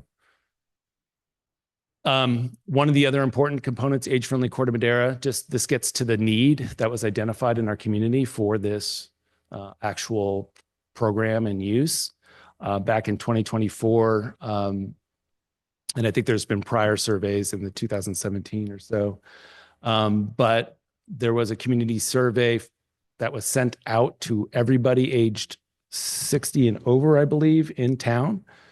And we had a very large response, I think about 30% or 31%, 806 respondents. And this is sort of the part of the report where it identified this idea of a center where people could go with dedicated classrooms, social gathering, activities, promote healthy living, and reduce social isolation. So that the need really comes out of Age Friendly Corte Madera's work in reaching out to our community through the survey and identifying this as sort of a really important amenity for a significant portion of our population in Corte Madera. I believe it's over 25%. Next slide. Just some background of how we got here really quickly. Again, we talked about staff work plan last time. This was identified through our recent processes of how we sort of percolate up ideas for town council consideration on the work plan. This came and was approved by the town council as part of the 2024 staff work plan to develop options and advance project to create classroom and/or gathering space for seniors. We had a meeting back in March of last year to discuss the best approach to explore feasibility of leasing privately owned space and further develop the program and vision. So at this point, back in March, there were a variety of options of how to facilitate this, and it was decided to explore this private leasing opportunity, primarily to explore potentially a bridge over a course of about 5 to 7 years, before which time we might consider other opportunities on town-owned land where we might house an intergenerational center. Again, we searched over the last year a variety of different spaces. I was going to have Vesa speak to those if there are questions about some of the other options, but I can certainly answer some questions related to the other spaces.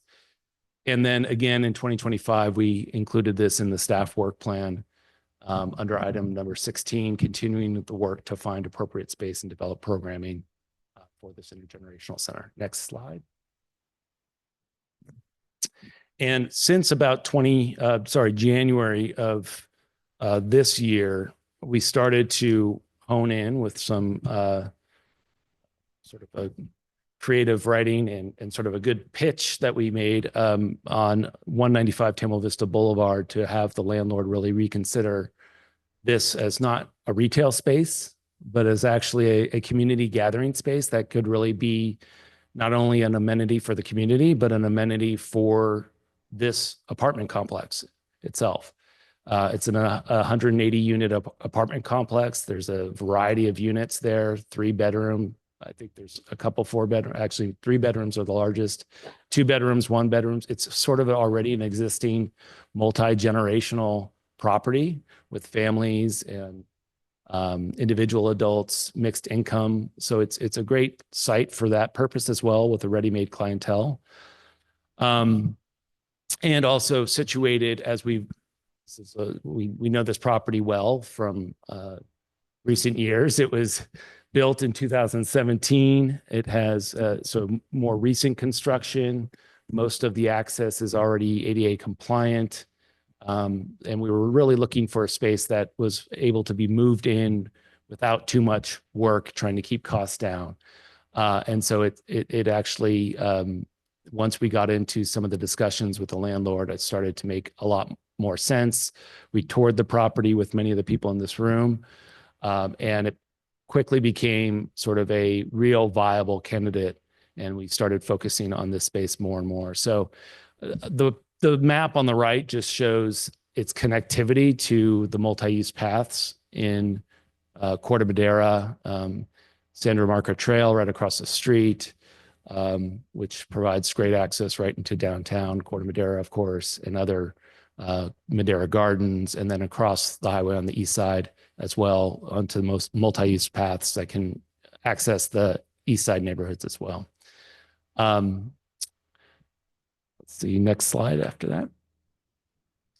We developed a conceptual plan. I want to be very clear. This was just a concept plan that we had an architect who knows codes put together, not only to help us sort of understand would this space be able to house sort of the minimum need from a classroom and amenity standpoint.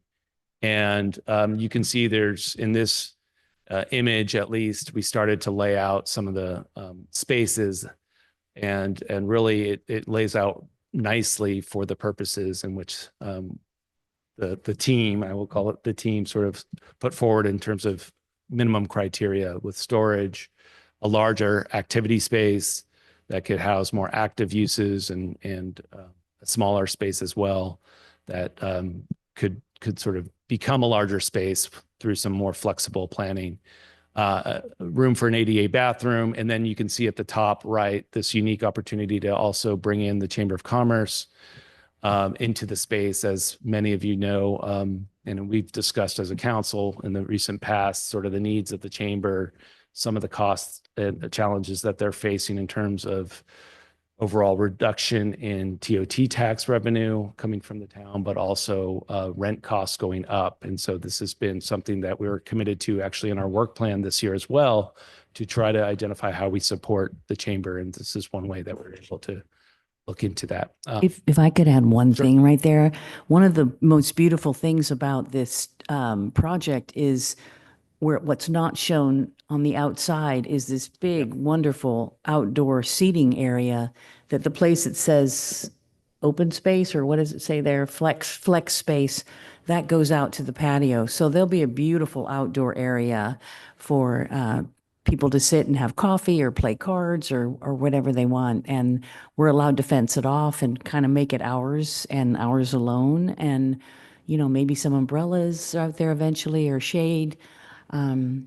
It's going to be lovely. Sorry to interrupt, but I knew you weren't going to mention that.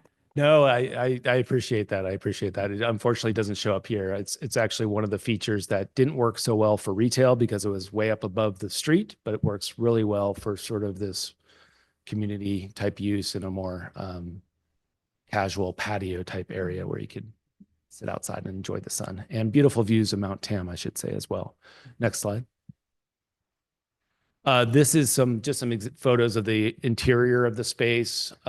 This on the left is really that larger classroom space. And obviously a lot of we're working through on the previous slide. You saw some partitions and whatnot that would need to be put in, but we wanted to get into that so that we could start to identify the rough construction costs that would be involved with partitioning and putting in a bathroom and things like that. There's a lot of already existing plumbing fixtures and electric outlets. Again, this was recently used and recently constructed, so a lot of new materials. Next slide. This is now looking east At the back wall would be the bathroom, and on the other side, the Chamber of Commerce. The other thing you can see is there's a lot of windows. A lot of light can pour in from the outside into these spaces, which filters in natural light. It's just, yeah, some comments, main bullet points about this location and the attractiveness of it. There are 14 dedicated parking spaces associated with this as part of a letter of intent that we signed with the landlord, just laying out the basic terms of a lease structure that's non-binding at this point. But we did want to make sure that we got to a point where we had terms of a lease that could actually satisfy a lot of our demands. There's additional parking on Nellen. I didn't put it in the presentation or staff report, but we've heard that there are people who known to park at the DMV and then walk across to the site. Not condoning that, but that is out there. And then I already mentioned the existing 180 unit apartment complex. Next slide. All right. And so that's the space. And we've done a lot of thinking about as well operations and how this would actually function.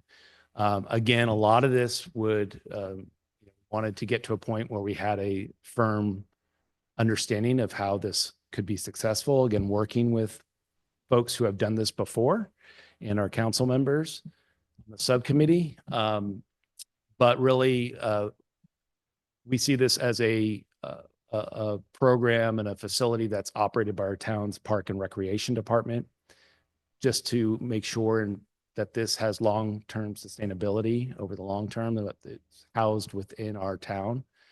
We would operate it. We are considering a one-time per year membership fee for all programming. That's got to be discussed in terms of what that would be. Would love to hear some feedback from those members of the public and some experience there. Probably we've talked about having a different fee for Corte Madera residents and another fee for those not in Corte Madera or residents elsewhere. And then this idea of really bringing in a lot of our senior or older adult programming that currently exists, whether that's at the community center. We've had aqua aerobics the last couple of years through Soma Aquatics, which has been really well received and I think well utilized by folks who would use the Intergenerational Center as well. And so bringing all that programming under the brand or the name of the Intergenerational Center is something that I think we really see as an opportunity. So while the Intergenerational Center would serve as this focal point, actually classes and programming could be located in other locations throughout town. Next slide. So this is the slide, and I know hopefully it can be seen. It's also in the staff report. But this is a sample basically class schedule that we wanted to fill out. I know Tim, I'm going to hand it over to Tim to discuss this piece. He's thought a lot about what we might be able to pull in there that exists today and then going forward. So Tim, hand it over to you. Thank you. So in the conceptual design, there are two rooms. One's a activity room 1 and activity room 2. Activity room 1 is what's going to be a much more active and larger space where you can hold larger classes.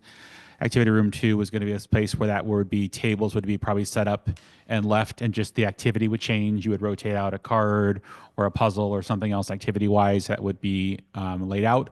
And then we would have some common area for people to sit and lounge, to meet and greet, to have some coffee, to kind of just hang out, and then participate in the activities that would be in both rooms.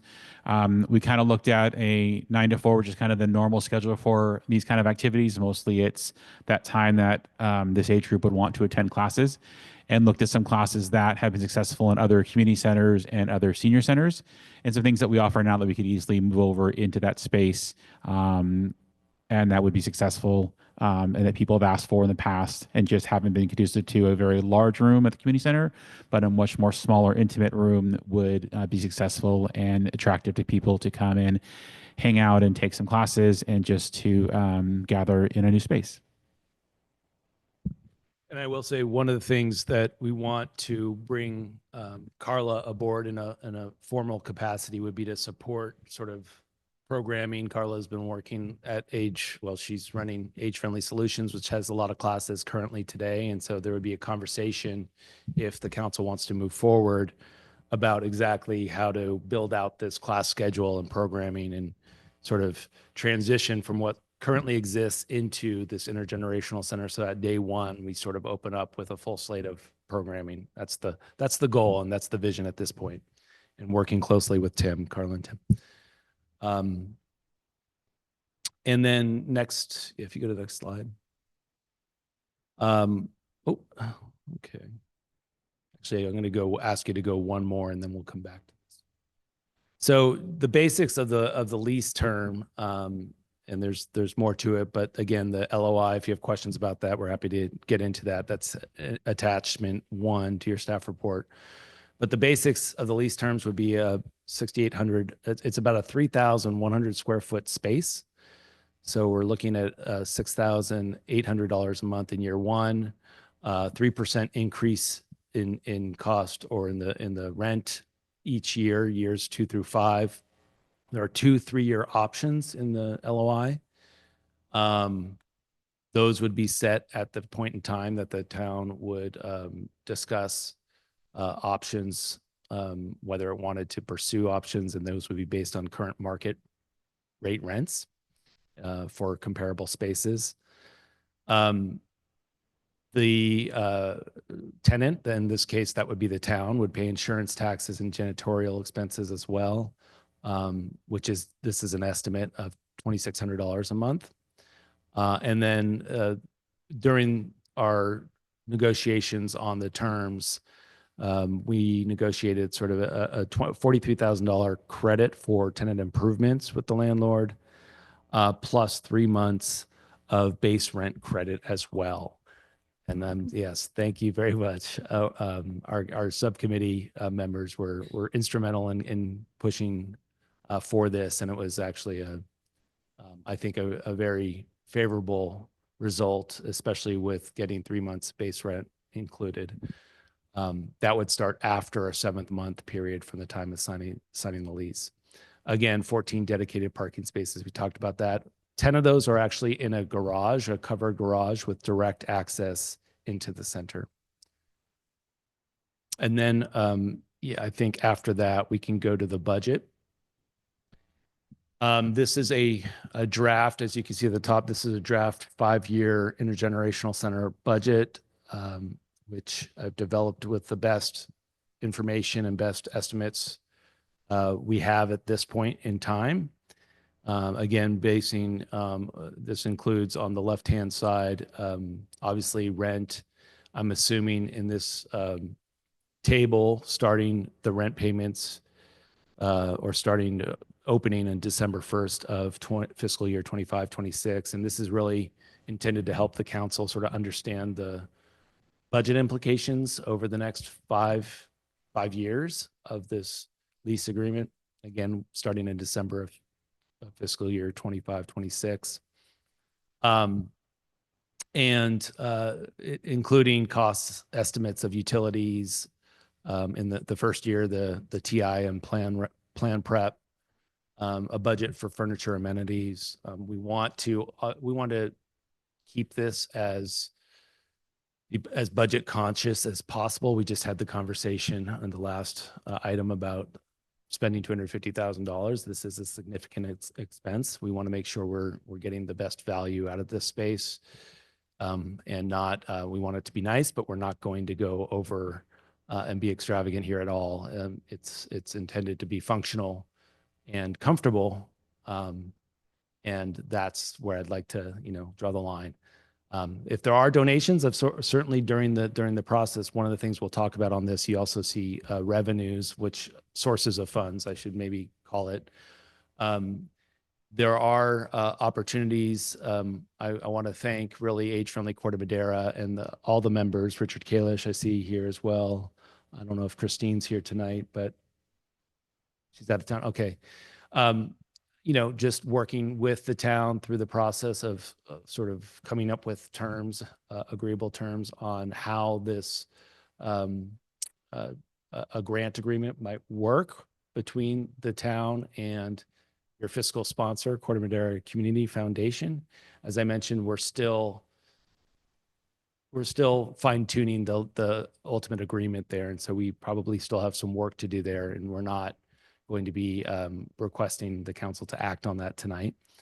But we already have the first donation came in from the Rotary Club. I'm not sure if it was the Sunrise Rotary Club, but a generous donation of $10,000. And then I do have a small amount of rental revenue from the Chamber of Commerce, and perhaps Julie wants to speak to that tonight. I think I did get late correspondence from you earlier today that just raised concerns about having to pay any rent at all. Again, this is intended to give the council enough information at this point to see how this would impact the budget over the next 5 years. But it's going to change once we get closer to understanding we have to go out to bid for a contractor, et cetera, and there'll be refinement of this over time. And I think next slide there, Lorena. Okay, so yes, next steps in this process. So you can see I just mentioned the first bullet. We do have, as a town, this is a privately owned property. So we will be having to go through a conditional use permit process as the tenant.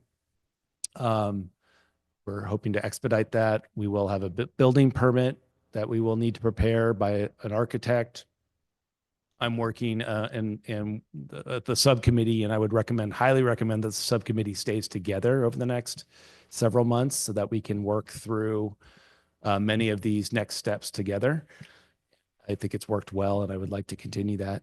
But obviously, we have a building permit.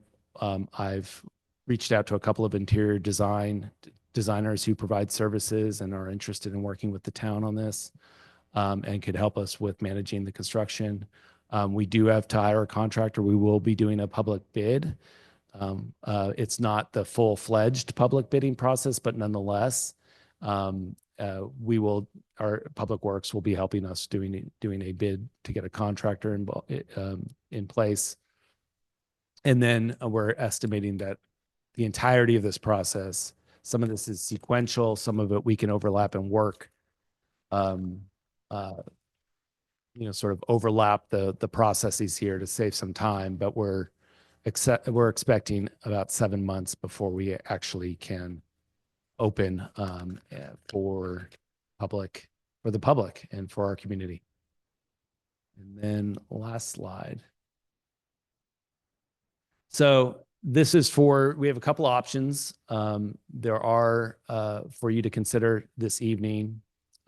Again, the last bullet is sort of the change from the staff report, where we're not asking you to approve that grant agreement that was attached to your staff report. We've been in touch with the Corte Madera Community Foundation. They think there should be enough time within the next 3 weeks to come back on May 6th to have that for the council to approve at that point in time. And in the meantime, the other two items, the council can move forward with that and authorize the town manager to enter into this lease. I will tell you, we don't even have the lease yet, so I wouldn't enter into a lease and actually sign a lease until we came back and had the grant agreement approved by the council. So that would be after May 6th anyways, but it would be one less thing that we need to sort of discuss at the next meeting. So you would be entering the process to create the lease. The 5-year lease. And Vesa has told me that it essentially will likely take a good 3 to 4 weeks, if not a month, to actually, once we get a draft of the lease, we'll be working with town attorney Amy Ackerman to review that. And it's going to take some time to actually get to the point where we can actually sign a lease.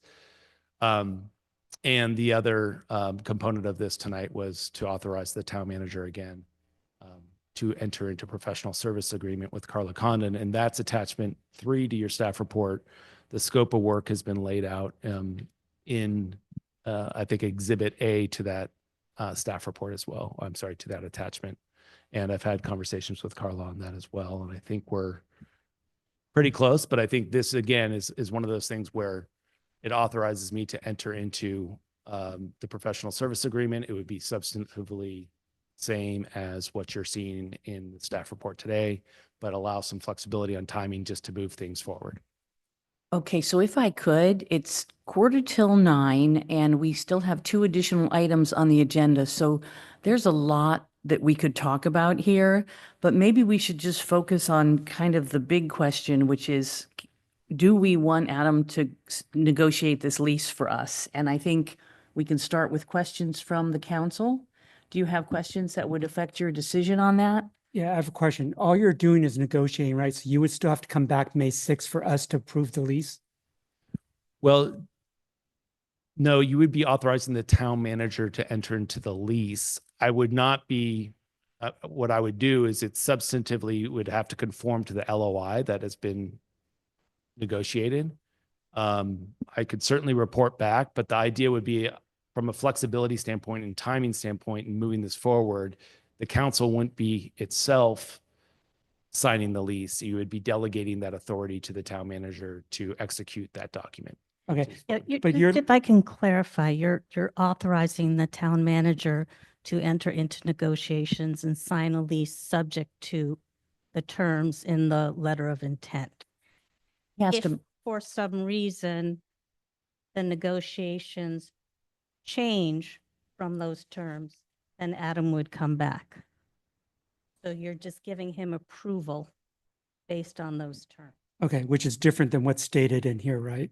Because on the agenda, it the says term- the letter is authorized still to the enter same. into a 5-year lease.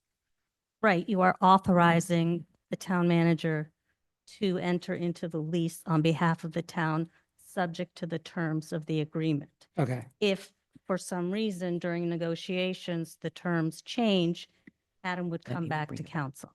okay. And then what would happen if those other 2 agreements, the agreement with Carla, and just, again, I'm just looking at worst case, the agreement with Carla, for whatever reason, no offense, falls through and that doesn't happen. And then with the community foundation, again, I'm just looking at worst case, for whatever happens, for whatever reason, falls through, and those are 2 agreements I would come back that to the happen because council. they're interlocked almost. I would certainly come back to the town council and we'd have a new conversation about what we want to do at that point. Okay. And right now, we're just asking questions on the lease and that's it, correct? I would like to suggest that we focus just on the lease, because that's the big question of if, right? I mean, all the rest is how. And to me, the if is the most important thing. If we have to decide on both tonight, I mean, we can do that as well. Maybe you guys can weigh in on how you're feeling. Yeah, I don't think, so how when you're saying the question of how is how, like. But how specific- are we going to execute the intergenerational center versus are we going to do the intergenerational center? Yeah, so we're doing the, are we going to do it? Mhm. Yeah, okay. Well, since my mic is on, I will say that, at the risk of becoming, the most hated woman in Corte Madera, I have some problems with it as a, once again, because of the needs, the many other needs of the town that come out of the sales tax fund, which are flood control. I'm pulling out the ones that pop out to me. The flood control, fire prevention, disaster preparedness, and town infrastructure, only because we are in this really weird, uncertain time. And, we are going to have other big obligations as we go forward, and we don't know, especially with the sales tax, that whole landscape is changing. And I'm really, really a bit concerned about it. So my, We're doing questions now. oh, okay. Well, I guess then if it was a question, what will, do you have some idea of what the membership fee will be?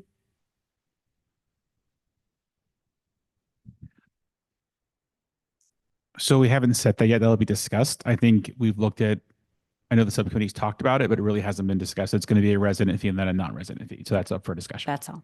Okay, but no dollar. I think the key piece of that is would want to keep it low, so it's not a barrier to entry, but it's, we're talking about within the 40 to 80 range or something like that. And please, by all means, council members, we've been had those discussions, but Not like a big, it's not going to be significant No, revenue It's- generation It's to one make way or the people feel other. like Right. they belong. no, They're a it's not member. a significant, it's Yeah. not a significant revenue generator. I think the part of this that will develop over time, and I think I'm certainly hopeful that we can rally around. I think to Amy's help, we've started to be able to receive donations and make it more known that the town is, people are able to donate to the town. And this would be something we would certainly, with Carla's support as well, and Tim, and we would sort of advertise that as, if this is a good resource and you're enjoying this, let's get some, support. So. Okay. um, Great, thanks. Jim, do you have any questions at this point? No, I just wanted to make certain that basically you're polling us to find out if we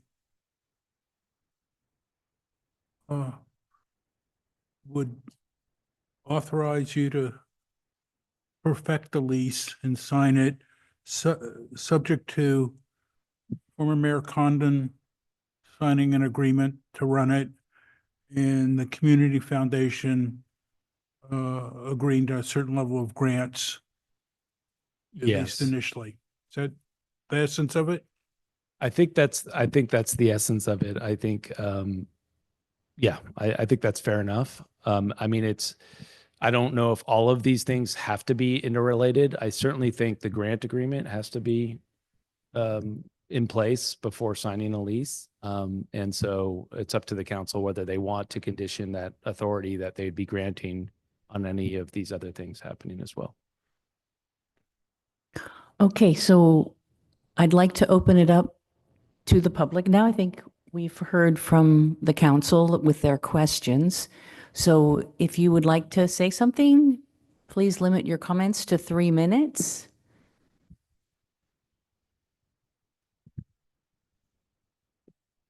Hi, Carla. Good evening, council members, Mayor Ravazio, and fellow council members.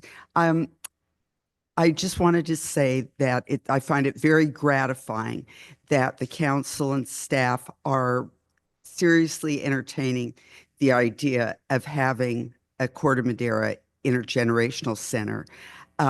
Most of our age-friendly Corte Madera task force are here tonight. And it was back in 2017 where was developed a strategic plan, and one of the goals was an intergenerational center. Prior to the opening of the intergenerational center, I created Age-Friendly Solutions, the 501c3, which was designed to accept donations and grant funding for the intergenerational center. And I'm proud to say that at the end of this month, we will be celebrating 7 years of full operation of the Intergenerational Center without any interruption. And so it's something that we've seen proven that it's something that's very, very needed and appreciated. And I just hope to see that it will continue to thrive. Thank you. Thank you, Carla.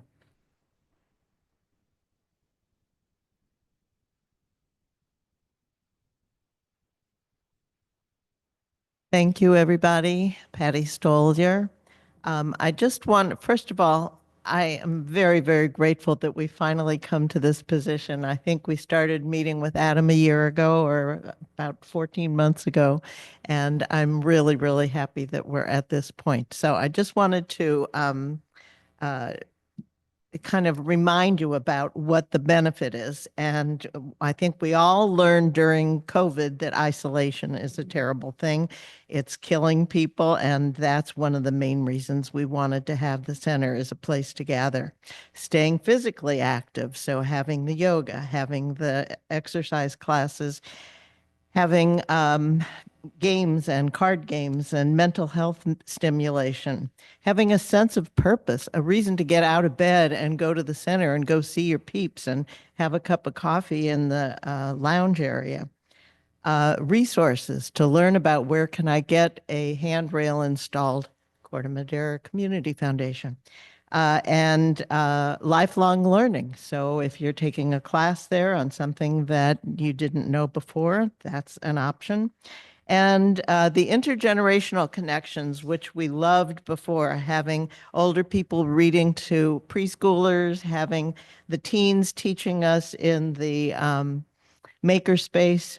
And I just wanted to read something that I've shared with a couple of the people before, but this is one member's experience at the Intergenerational Center. 3 years a widow, alone, grieving the loss of a beloved pet, I went for a walk in the park. The colorful pencil bench caught my eye. I read the sign on the door, walked inside, and a whole new world opened. The age-friendly Intergenerational Center is staffed by the most caring, kind, and supportive people I've ever met. They are welcoming, inspiring, and empathetic, and they create an environment that lifts one's spirit.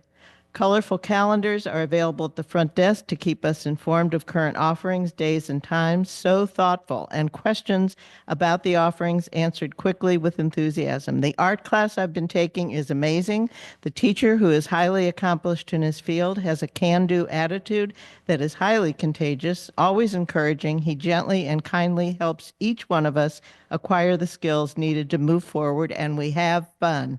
There's always sweet laughter and friendship in the air. For me, discovering the center has been a life-changing experience, and I am truly grateful. So when we got that, Carla and I just fell over that because it was so amazing to hear what it meant to an individual's life. And we want to have that for many, many people in Corte Madera.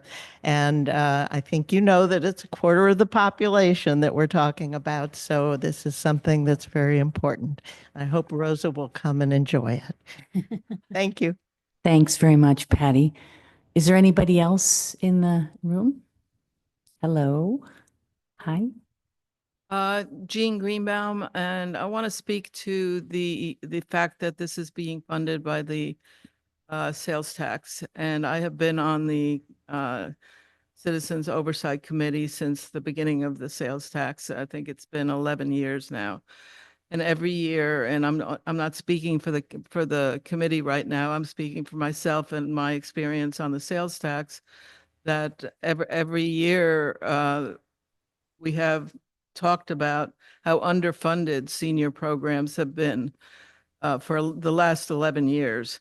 And while the youth programs are robust, I think seniors have been underfunded.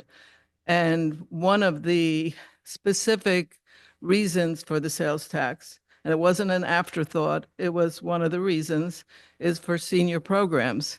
So the fact that, this may impact the finances of the sales tax, I think should not be a consideration. We have the money, as far as I know, to fund this. And it is one of the reasons we have a sales tax, and it should go to this program. Thank you. Anyone else in the room? Okay, we'll move on to our massive online audience of 8. Are there still 8 there? We have 9, 2 hands raised. One is from Christine O'Sullivan, which I did promote to a panelist earlier, but since the presentation's over, I moved her back as an attendee. I'll let her go first. Christine, are you there? Yes, I am. Sorry, I'm on vacation, so I'm chiming in. Well, great comments also so far. One thing I wanted to emphasize is this, the loneliness epidemic. There is as many seniors as there are students. Students have schools, sports teams, et cetera, where they gather. And the seniors really have nowhere to gather other than, their friends' homes, et cetera, that they arrange for, and some events and talking, speaking opportunities that we've done with the villages. And And I also wanted to recognize that Age Friendly's charter is to focus on older adults and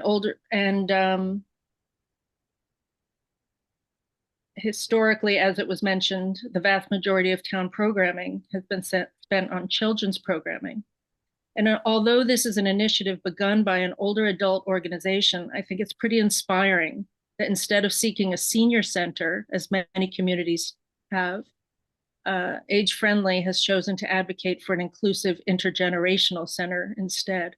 And I think it speaks really well of Corte Madera that they were the first, and after 7 years, continue to be the only intergenerational center in the county. So I just think it speaks very well of Corte Madera that we were the first, and people from other counties do come and they pay more as a result. So I guess that's it. And I just wanted to say that in terms of the success of the center, I've never seen anything have such momentum so quickly. I mean, just every program was successful. And I think you know that as a result, one of the people who came most frequently passed away, unfortunately, recently, and left this $300,000 gift, hoping that this would continue on. So I just wanted to make those points. Thank you. Thanks very much. Another comment? Yes, we have Cybele Boutillier. Hopefully I said that correctly. Civil, sorry. Go ahead when you're ready. Yes, am I on now? Yes. Hello? Thank you. Thank you so much, Mayor and council members. I'm Civil Batillier. I'm chair of Age Friendly Sausalito. And I want to say that I have watched in awe at the fantastic work that Patty Soliar and Carla Condon have done over these years, and all the others that have worked with them. The Intergenerational Center, when it began, was just the most amazing and unique program and center, but program in Marin for older adults. And they really led the way on so many things, like the first birthday party for 90-year-olds and many other programs. I participated myself in one of their programs when I first retired. And I just have to say that this has been so important for your community. What's really important about having a physical space is I know that a number of the programs have been adopted by Vivalon, and people, if they're able to and have that interest, they can drive up there or find some transportation to get there. But to be able to work within the community and to meet and socialize with people who are their neighbors and who the common interests of their town, that it's a different kind of a building of community situation and opportunity that just can't be well achieved with the online programs that that the Age Friendly Solutions has been doing such a great job to keep going and to interest people with. But having participated myself in offering a program online for that some of you folks participated in, I know how they said over and over how they would like to actually be doing the program in person in Corte Madera, and how important that would be for them. And so these are just a few of the reasons why I think this is such a wonderful step forward for your town and for the county, and inspires us all in the way that we're trying to help seniors here in Marin County. So I thank you for your for bringing this forward. And I just want to tell you what a gem you have with this Age Friendly Corte Madera and Solutions Group. And I hope that you'll support them every possible way. Thank you so much. And thank you. Okay, we'll bring this back to the council now. Actually and- have, sorry, Oh, Madam another Mayor, hand? another hand raised, and I do have a comment that I need to read that we received via email after Okay. 6 o'clock today. So we have Claudia. Go ahead, Claudia. Yes, I'm here, Claudia Wilson. I'm actually the town of Corte Madera's representative to the Marin County Commission on Aging.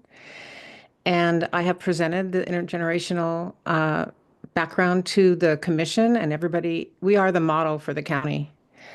They are so impressed with everything the center does, with the plethora of classes offered, with the links to other kinds of support for older adults. I actually did start with the Intergenerational Center when in 2017 when we had the little room off the main hall in the rec center. And when we lost that space, understandable that the staff at the center needed to take it over, it was a real loss. And I have to give kudos to Carla because I'm still part of the group that plays bridge. And we told her we don't want to go to San Rafael. We want to stay in Corte Madera. And she has worked every single year, every single semester, and found us a place in Corte Madera. And we play Thursdays now in the center, and we play in the dance studio on Mondays. Carla, you're amazing. But it really makes a difference to be able to play, to get together to congregate in your own town.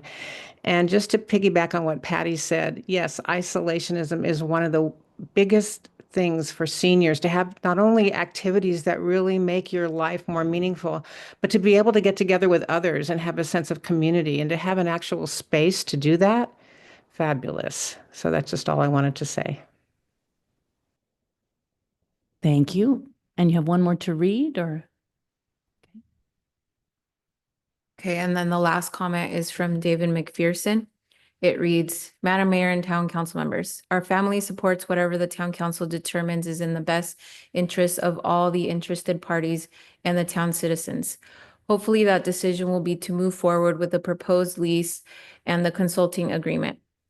We appreciate the remarkable efforts of the town manager, Adam Wolf, Mayor Pat Ravazio, and Councilmember Fred Casisa, Director of Parks and Recreation, Tim Berry, Julie Kritzberger, Patty Stolier, Carla Condon, the Corte Madera Community Foundation, and many others who have invested so much time and energy.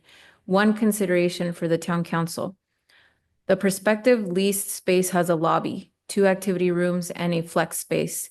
Much like the community center, is it possible that these rooms could also be leased to local citizens, businesses, nonprofits, etc., for meetings and events? When possible, we would love to see these spaces rented in exchange for fees that would then offset the town's financial obligations. And that's the end of the comment. And we don't have any additional public comments for this item. Okay, thank you very much. So I'm not going to go first this time, but I just want to say something about that flip side of the isolation question. I'm a big fan of the blue zones and the studies that are being done to find out why people live to 100 with healthy lives. And not only is it the absence of isolation, but they now say that the more social interactions you have in the average course of a day projects your longevity. So seeing people socially, you think you're having fun, but that's the juice that's keeping us alive. I don't know where that thumping is coming from, but did I hear thumping? Okay. Was it me? Okay, so I'm gonna, especially because I'm really interested, James and Rosa have not been so intimately involved, so I'm really interested in hearing what your thoughts are about moving forward and concerns, or are you feeling good about it, or? I think well, first of all, remember I was here when that started a decade, what, 7, 8 years ago? Yeah, I think we should go forward. In terms of whether you want to sublease space for meetings every once in a while, that's down the road. We shouldn't do anything to preclude it, but just leave it flexible for now. And just do all get all the paperwork lined up and then go forward. I think 7 months to build it out. Is that including all the approvals that, planning commission and all that good stuff? Yes, but the planning committee, the process is being worked on right now. Yeah, it's Okay, like I good. said, we're going to try to overlap some of those so that it. Thank you. Thank you. Rosa? And the timeline that's based on a preliminary idea of what you want to have done? Okay. And we have been working with our public works team, community development will be involved. It's pretty much it hits all town departments. But we've been working on this together, our fire inspector, doing all sort of the walkthroughs and understanding what, at least at the baseline level, what we're looking at and what sort of timeline we should expect. Okay. And then, because Fred, you are very much, the accountant. Just a really, really simple question. Can we afford this? Yeah, so it was going to be under my comments, but I'll address that now. I may just take a couple minutes. Two things on the sales tax override committee, which Gene was talking about, to put this in perspective, because I've asked for a 5-year look back. This is one of the reasons why we spent plus or minus about 200,000 in senior programming in the last 4 years, which is like 50,000 a year. We bring in about 4 million a year. We spend about 4 million, correct me if I'm wrong, about 4 million a year on the sales tax money. So if we can keep that going forward, even if we drop due to economic conditions, I think we have the money to fund it. But couple that with, and I brought this up before also, we need to look at a 5-year plan for that sales tax money. So we're actually restricting that money every year so we know it's coming from that fund. But your question is, yes, we can afford it. And just to address one other thing you mentioned, you talked about flood projects and stuff like that. Last year, I think 2 million came out of the sales tax override for a flood project. So it's not consistent. And that's why I think we need the financial plan to start tying that back and maybe even have some council policy around that. But there has been money spent on, again, flood for that project.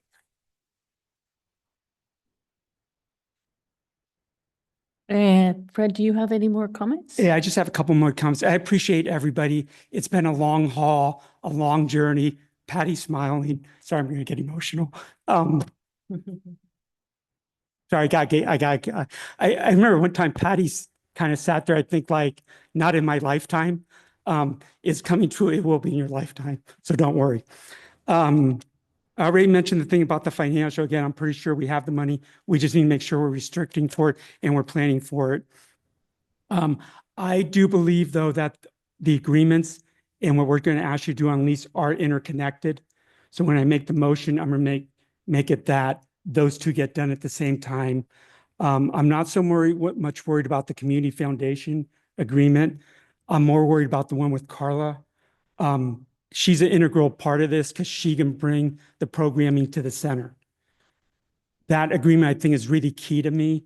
I know Patty, 8 months ago, got grant money from the county for a Tai Chi program that the town has not been able to execute getting an instructor.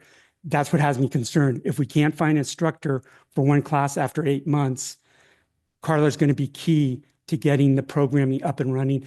And she already knows what programming, at least initially, is necessary to run that. So again, that's when I make the motion, I'm going to make sure it includes those two agreements. I think also the one thing that we're not overlooking, but we have to keep in mind, we're calling this an intergenerational center.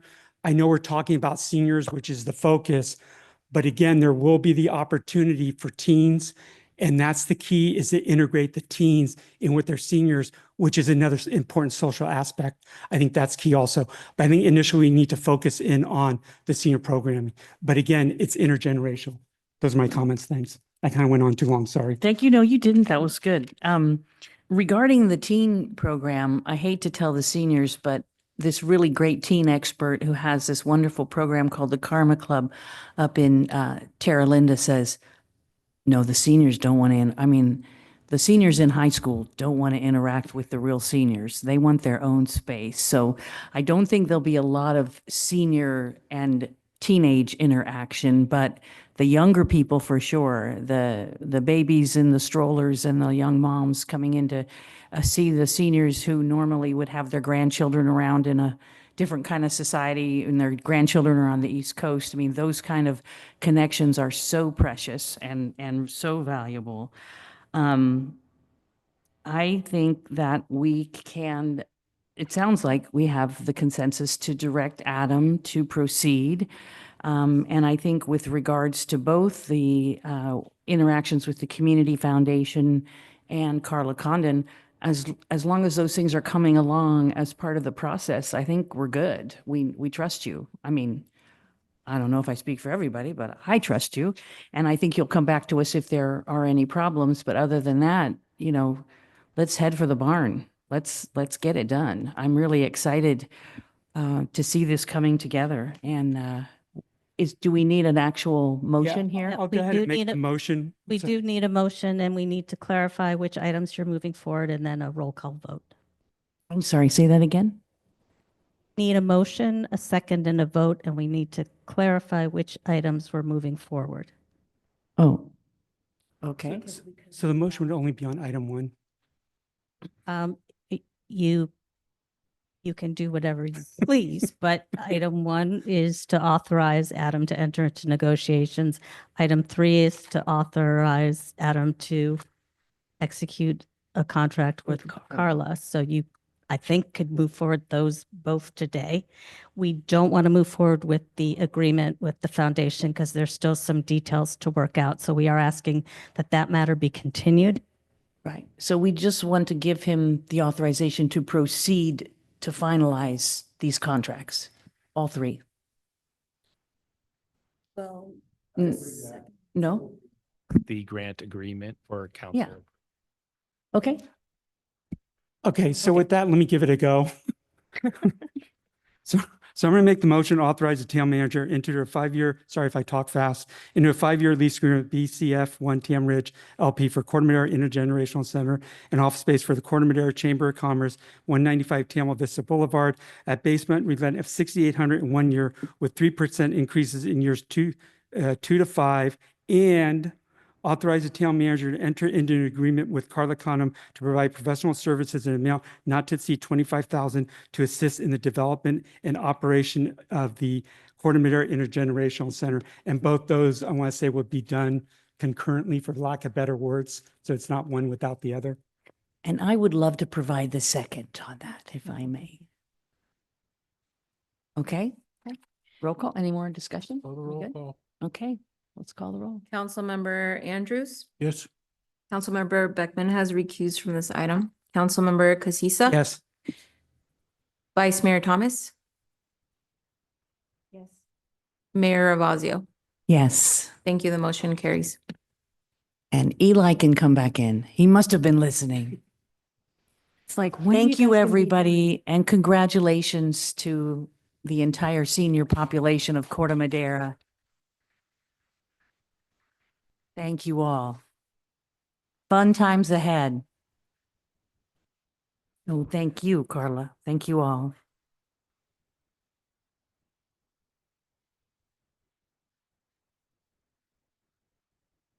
A lot of big decisions tonight.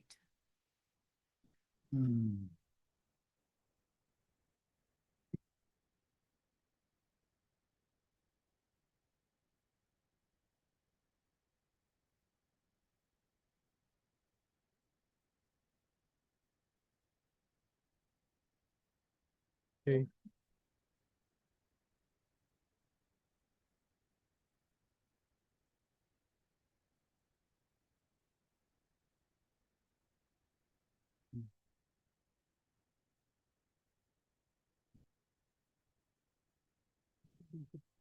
We hit a 9:30 limit?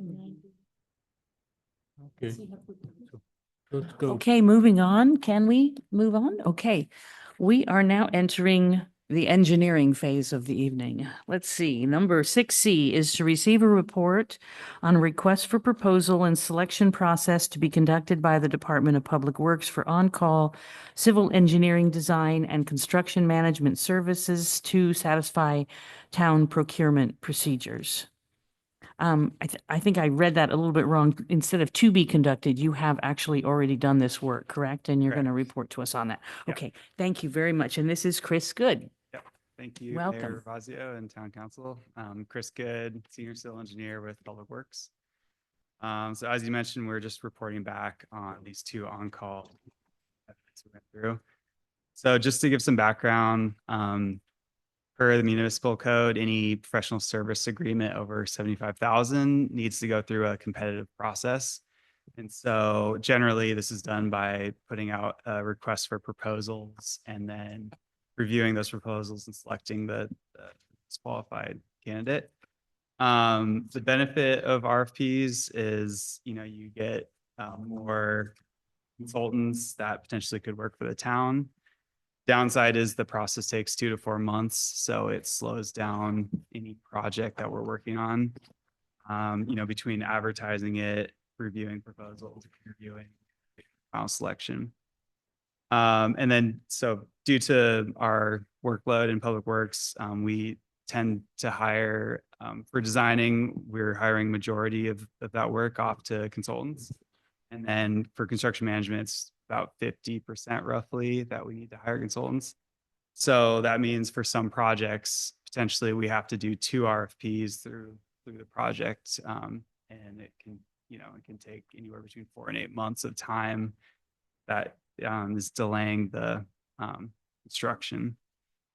So the overall goal is basically of creating these on-call contracts is basically to check the municipal code box of doing the competitive process. And then we create a pool of highly qualified consultants that we can select from over a 3-year period, which greatly reduces staff time compared to issuing RFPs for individual projects. And then on-call contracts are a really common practice, and most cities and counties have them ongoing. So just jumping into the actual on-calls, we issued 2 RFPs in 2024 after talking about it for years and years. We finally carved out some time to do it. One was for construction management, one was for civil engineering design services. So in both cases, we put together a panel of staff, reviewed proposals, and then interviewed the companies and made final selections based off qualifications. So for construction management, we ended up selecting 4 out of the 5 consultants. Those included CSG, Green Valley Consulting Engineers, MCK, and SOMAS. And so these 4 companies will assist Public Works with inspecting and managing projects while in construction.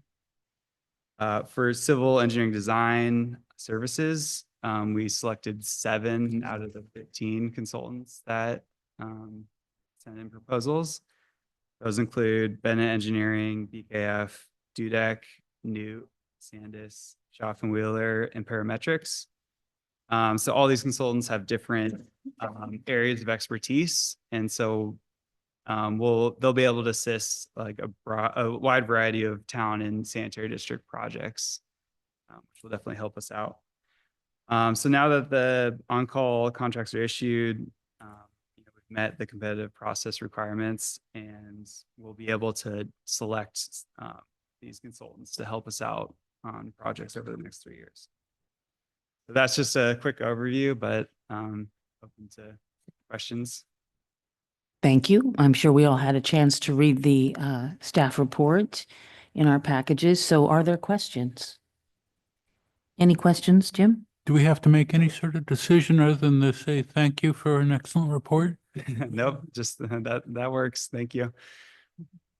Well, thank you very much. We have received your report, and I guess it sounds like you're on a good track because nobody has anything negative to say. I was first like, wait a minute, we're giving each of these firms $75,000, but Adam had to explain it to me that this means that they're on call if we need them, and that makes all the sense in the world. So thank you. Thank you for all your work.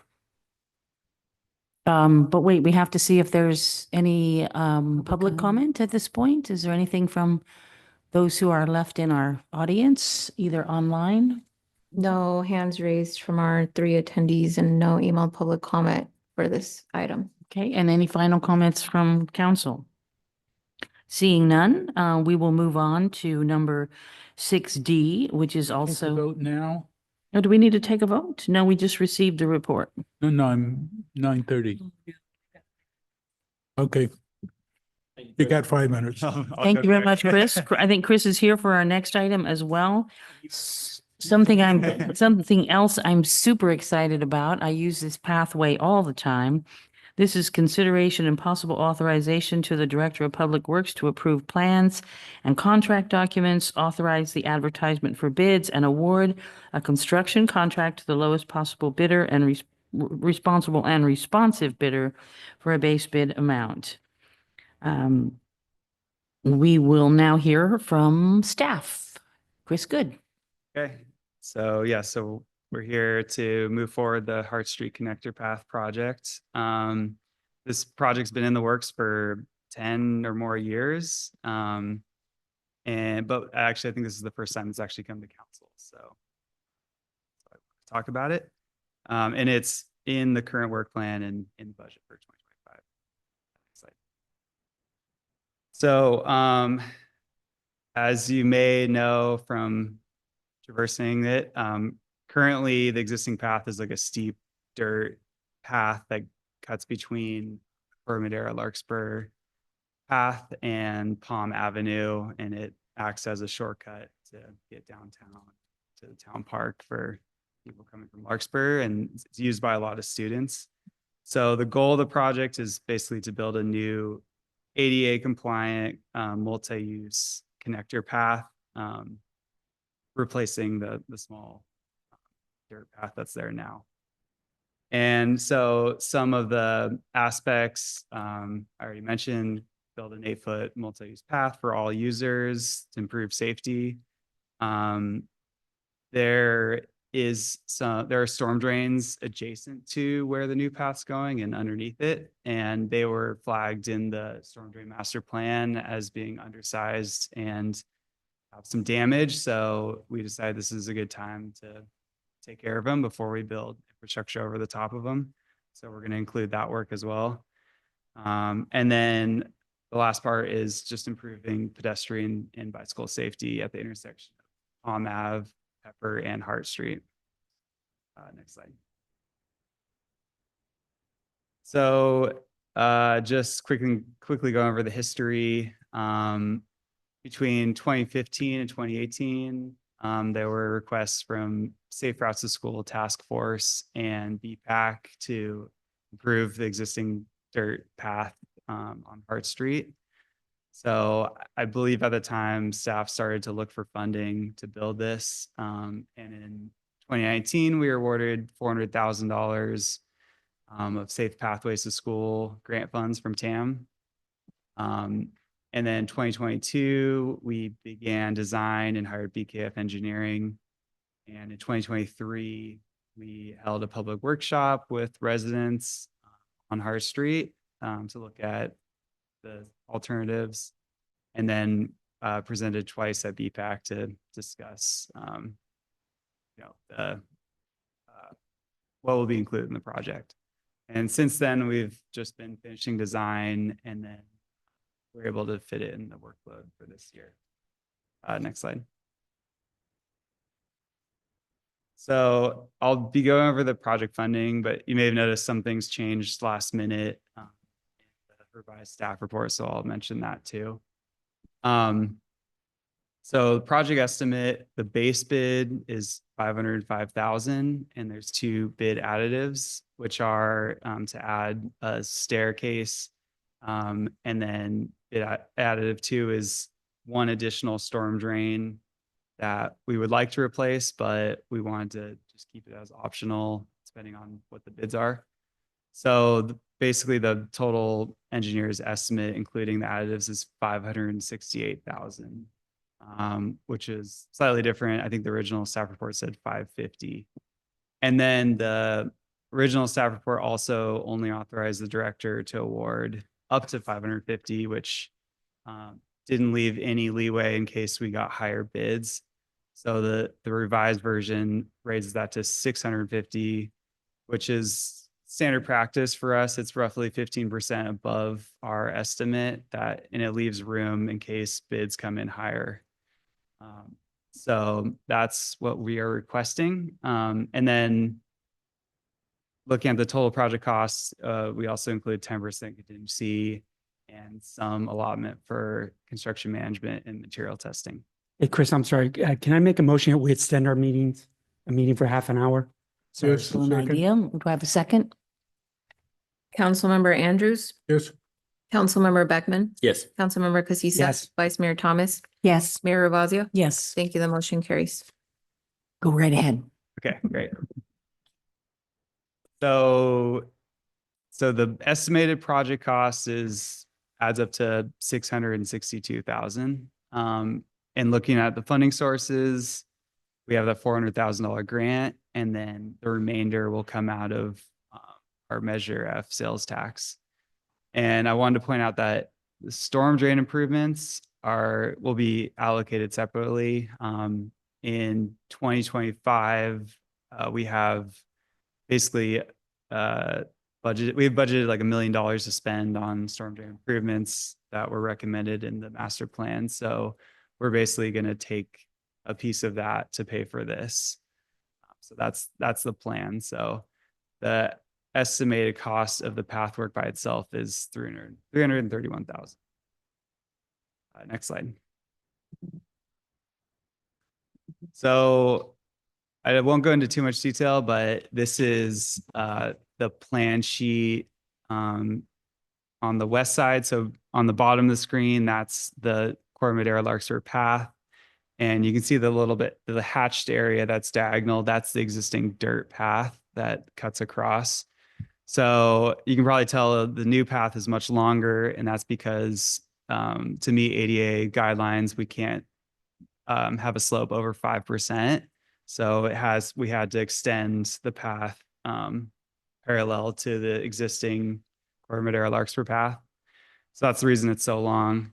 And so as you're walking down the path, there'll be a retaining wall on your right and a split rail fence on your left, and that will kind of stop people from trying to shortcut down the hill.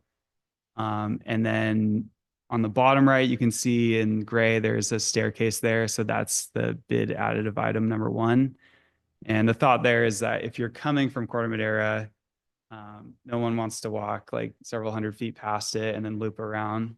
So hopefully we'll be able to build that, because I think people probably start cutting down the hill if we don't have something there.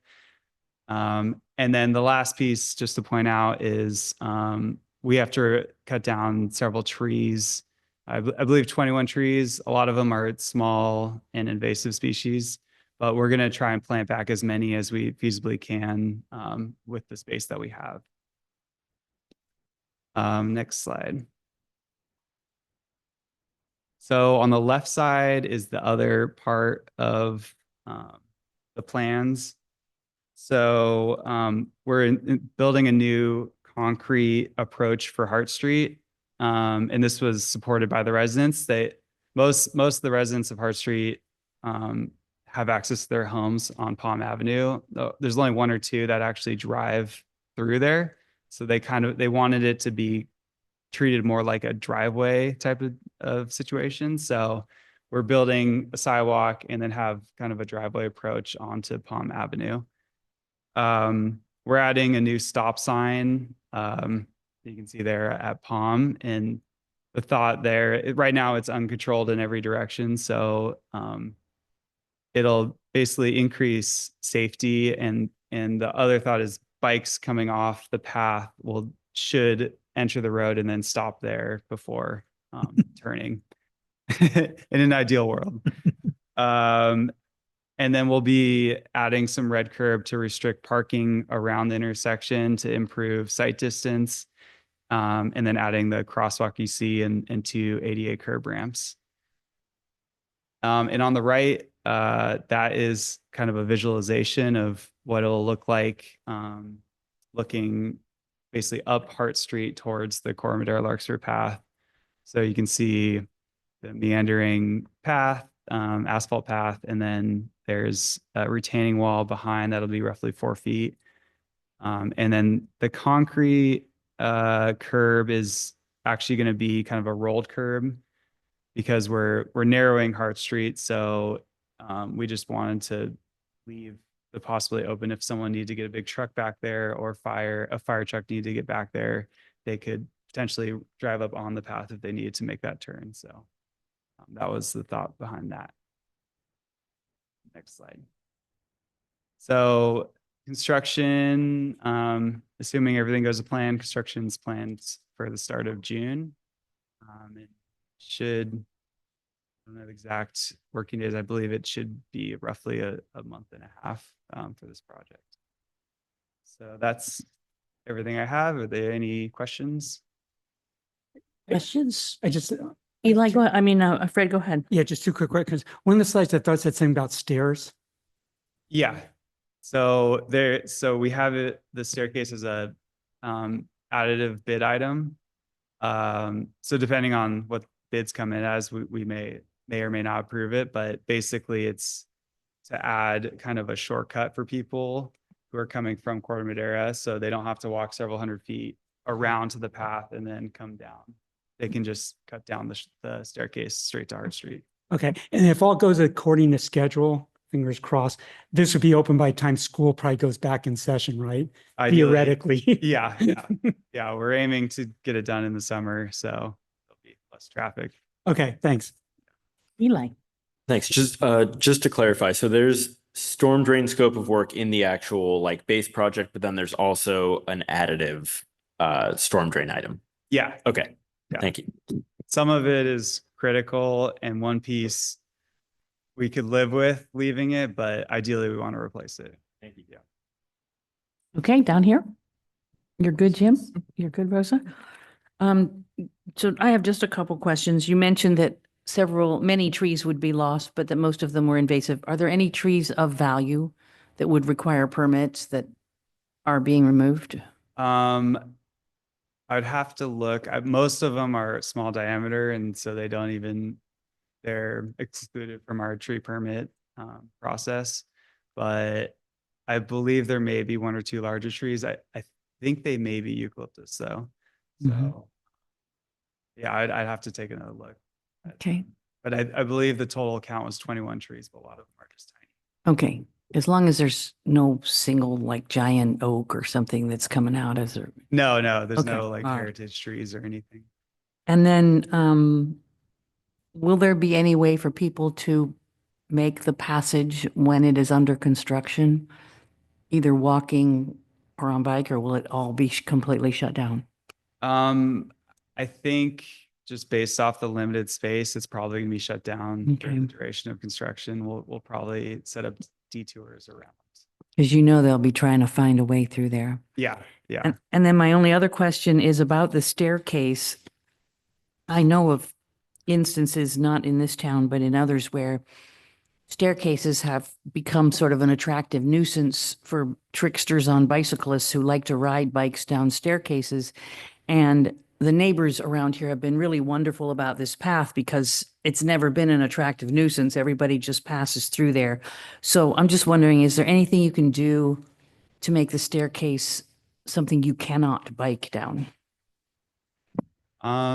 We can look into options. It's not a trick question. It's just thinking, what can we do to stop it from being too much fun? Yeah. I mean, potentially, the only thing I can think of is like adding a turn or something, so it's not a straight shot. Oh, but yeah.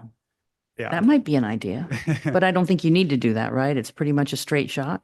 Right now, well, actually, no, right now it does go down and it cuts left to connect to the path. Oh, good. So, Well, that'll help. maybe that already is. Put some big spikes out there. No. Yeah. Yeah, no kidding. Yeah. Okay, so we're being asked to approve this as requested. Does anyone, oh, wait, I'm sorry, public comment? Is there anyone in the audience who would like to comment either in person or online? We have an emailed public comment that also came in after 6. I'm not going to put up the timer because I can read it in less than 3 minutes. This is from David McPherson. Okay. It says all, in order to access schools, parks, and shopping for 2 decades and more, children and other citizens have been using a steep dirt, quote unquote, shortcut off the Corte Madera Larkspur bike path down to Hart Street. This proposed public works project is the welcome, safe solution for all users, young and old. Our family supports the town council's adoption of the staff's recommendation. The town council member should appreciate that the Corte Madera Public Works staff, consultants, members of the BPAC, and the public invested an extraordinary amount of time to determine the best location and configuration of this seemingly simple pathway. For me, it was an important lesson in the reality of designing and implementing public infrastructure. It is not as easy as one would assume. Corte Madera is fortunate to have its engineers in the Public Works Department who understand the big picture and who then educate members of the BPAC and the public. That's the end of the comment, and we don't have any additional hands raised or emailed public comment for this item. Okay, then I will bring it back to council for any comments or a motion. Just a quick comment. I just want to thank you, Chris. This is a great project, long time coming. Like Pat, I've taken that path numerous times. I would just suggest one thing: when you get in construction, if you're going to close it, maybe put like a sandwich board up where Redwood is, so people don't walk all the way down there to find out that they can't go through, or they're taking a shortcut, like Pat said. And with that, I can go ahead and make the motion to authorize the director. Was anyone else needing to comment at this point? Okay, go ahead. Thank you. Go ahead. Authorize the Director of Public Works to approve the plans and contract documents, authorize the advertisement for bids, and order a construction contract to lowest responsible and responsive bidder for a base bid amount not to exceed, my eyes are going, 800,000 plus a 10% contingency. Sorry, I have the old one. Thank you. 650. Sorry, base bid amount, which will be additive 1 and 2, not to exceed 650,000 plus a 10% contingency for the Hart Street Connector Path number 20-002. Thank you. Second. Councilmember Andrews? Councilmember Beckman? Yes. Councilmember Casissa? Yes. Vice Mayor Thomas? Yes. Mayor Ravazio? Yes. Thank you. The motion carries. Okay, thank you. Thank you, Chris, very much for your time Yep. tonight. And waiting till the end. Yeah, we saved the best for last. Okay, council reports. Town Manager Adam Wolf. I just have one tonight. I wanted to give the council an update on the Casa Buena Street paving project. So thanks to Nick Cartagena, senior engineer, for this report. So they're doing final paving right now this week. If you haven't seen that, that's tracking some of the dark on some tires and whatnot. But any case, this is road striping, signage, and pedestrian scale solar lighting is expected to be installed beginning the week of April 21st. So that's next week. And then important to note that despite our best efforts of planning this in advance with PG&E, there is going to be a 1,000-foot segment of the corridor that was deferred, or that needs to be deferred, because of a shallow 10-inch PG&E gas transmission line. And so, we're all sort of frustrated by it, but we're working through it to the best of our abilities to get this resolved as quickly as possible, and putting this on PG&E to pay for any additional costs that might be necessary. So PG&E is designing the relocation. They're expected to have bids in September 2025. Completion of their work, again, this 1,000-foot segment, in December 2026. And they're going to be then fixing the remaining portion of that 1,000-foot stretch to meet our standards of the original project for Casa Buena. So it's a section of it that will essentially, we're going to have to do a temporary sort of jog, I think, in the center line, and some other, it's not going to look like the rest of the street. The sidewalk's still there, importantly. So it's a continuous sidewalk and curb and gutter. It's just going to be the paving area. But I did want to let the council know, again, this is almost a mile long segment of road, $2.2 million project by the town. About $400,000 in grant funds, going to have lighting. I've been hearing great things from residents who live there about walking on the sidewalk for the first time in ever. So it's I was telling our team, I said, we got to celebrate these things somehow. Unfortunately, PG&E and this one isn't the greatest, but I still think we need to celebrate when we complete a project of this scale. And so maybe we'll do something. I don't know if we'll be a small group, but maybe we can celebrate. Well, Anyways. but next time, make certain Patty Stoller is here. Well, they were here. I know. I didn't. I know, but she's been agitating for 30 years, putting a sidewalk on that street. Yeah. And so thanks to Public Works, the entire team for that work and navigating sort of the things that happen during construction. Thank you for your resiliency and ability to just kind of go with the flow when things don't always go right. So thank you for that. Coming back to the council for council reports, who wants to go first? I'll go. Because I'm quick. So I attended last night, the 14th, a flood board meeting. The big topic was possible changes to the zoning ordinance so that when a house is raised from out of the floodplain, the homeowner can also raise the connected deck to the new finished floor height. Currently, due to coverage, other issues, that's not allowed. So hopefully that will get done. We also saw a really detailed, really wonderful report that was created by board member Nathan Blomgren, detailing the sea level rise and subsidence data for Mariner Cove, and which that report I think is posted somewhere on the town site.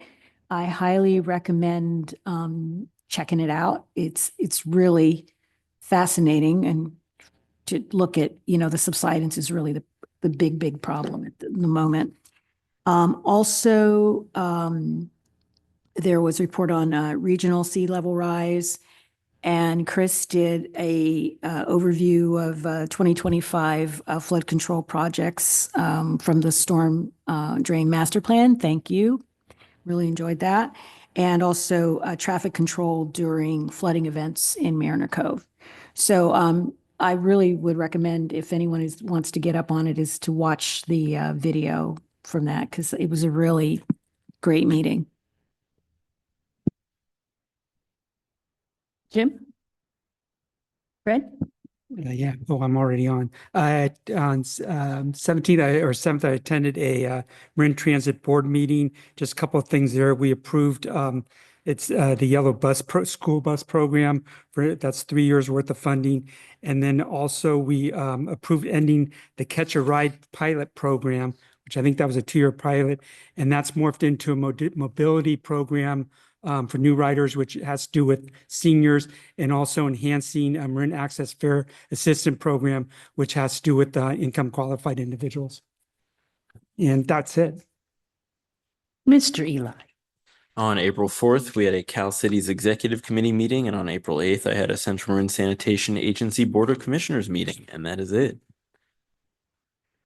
Okay, and for me, I am playing cheerleader this week because this Saturday is the first ever volunteer fair at the community center.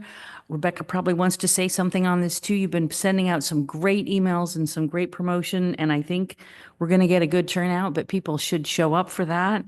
Next Tuesday is the State of the Town lunch sponsored by the Chamber.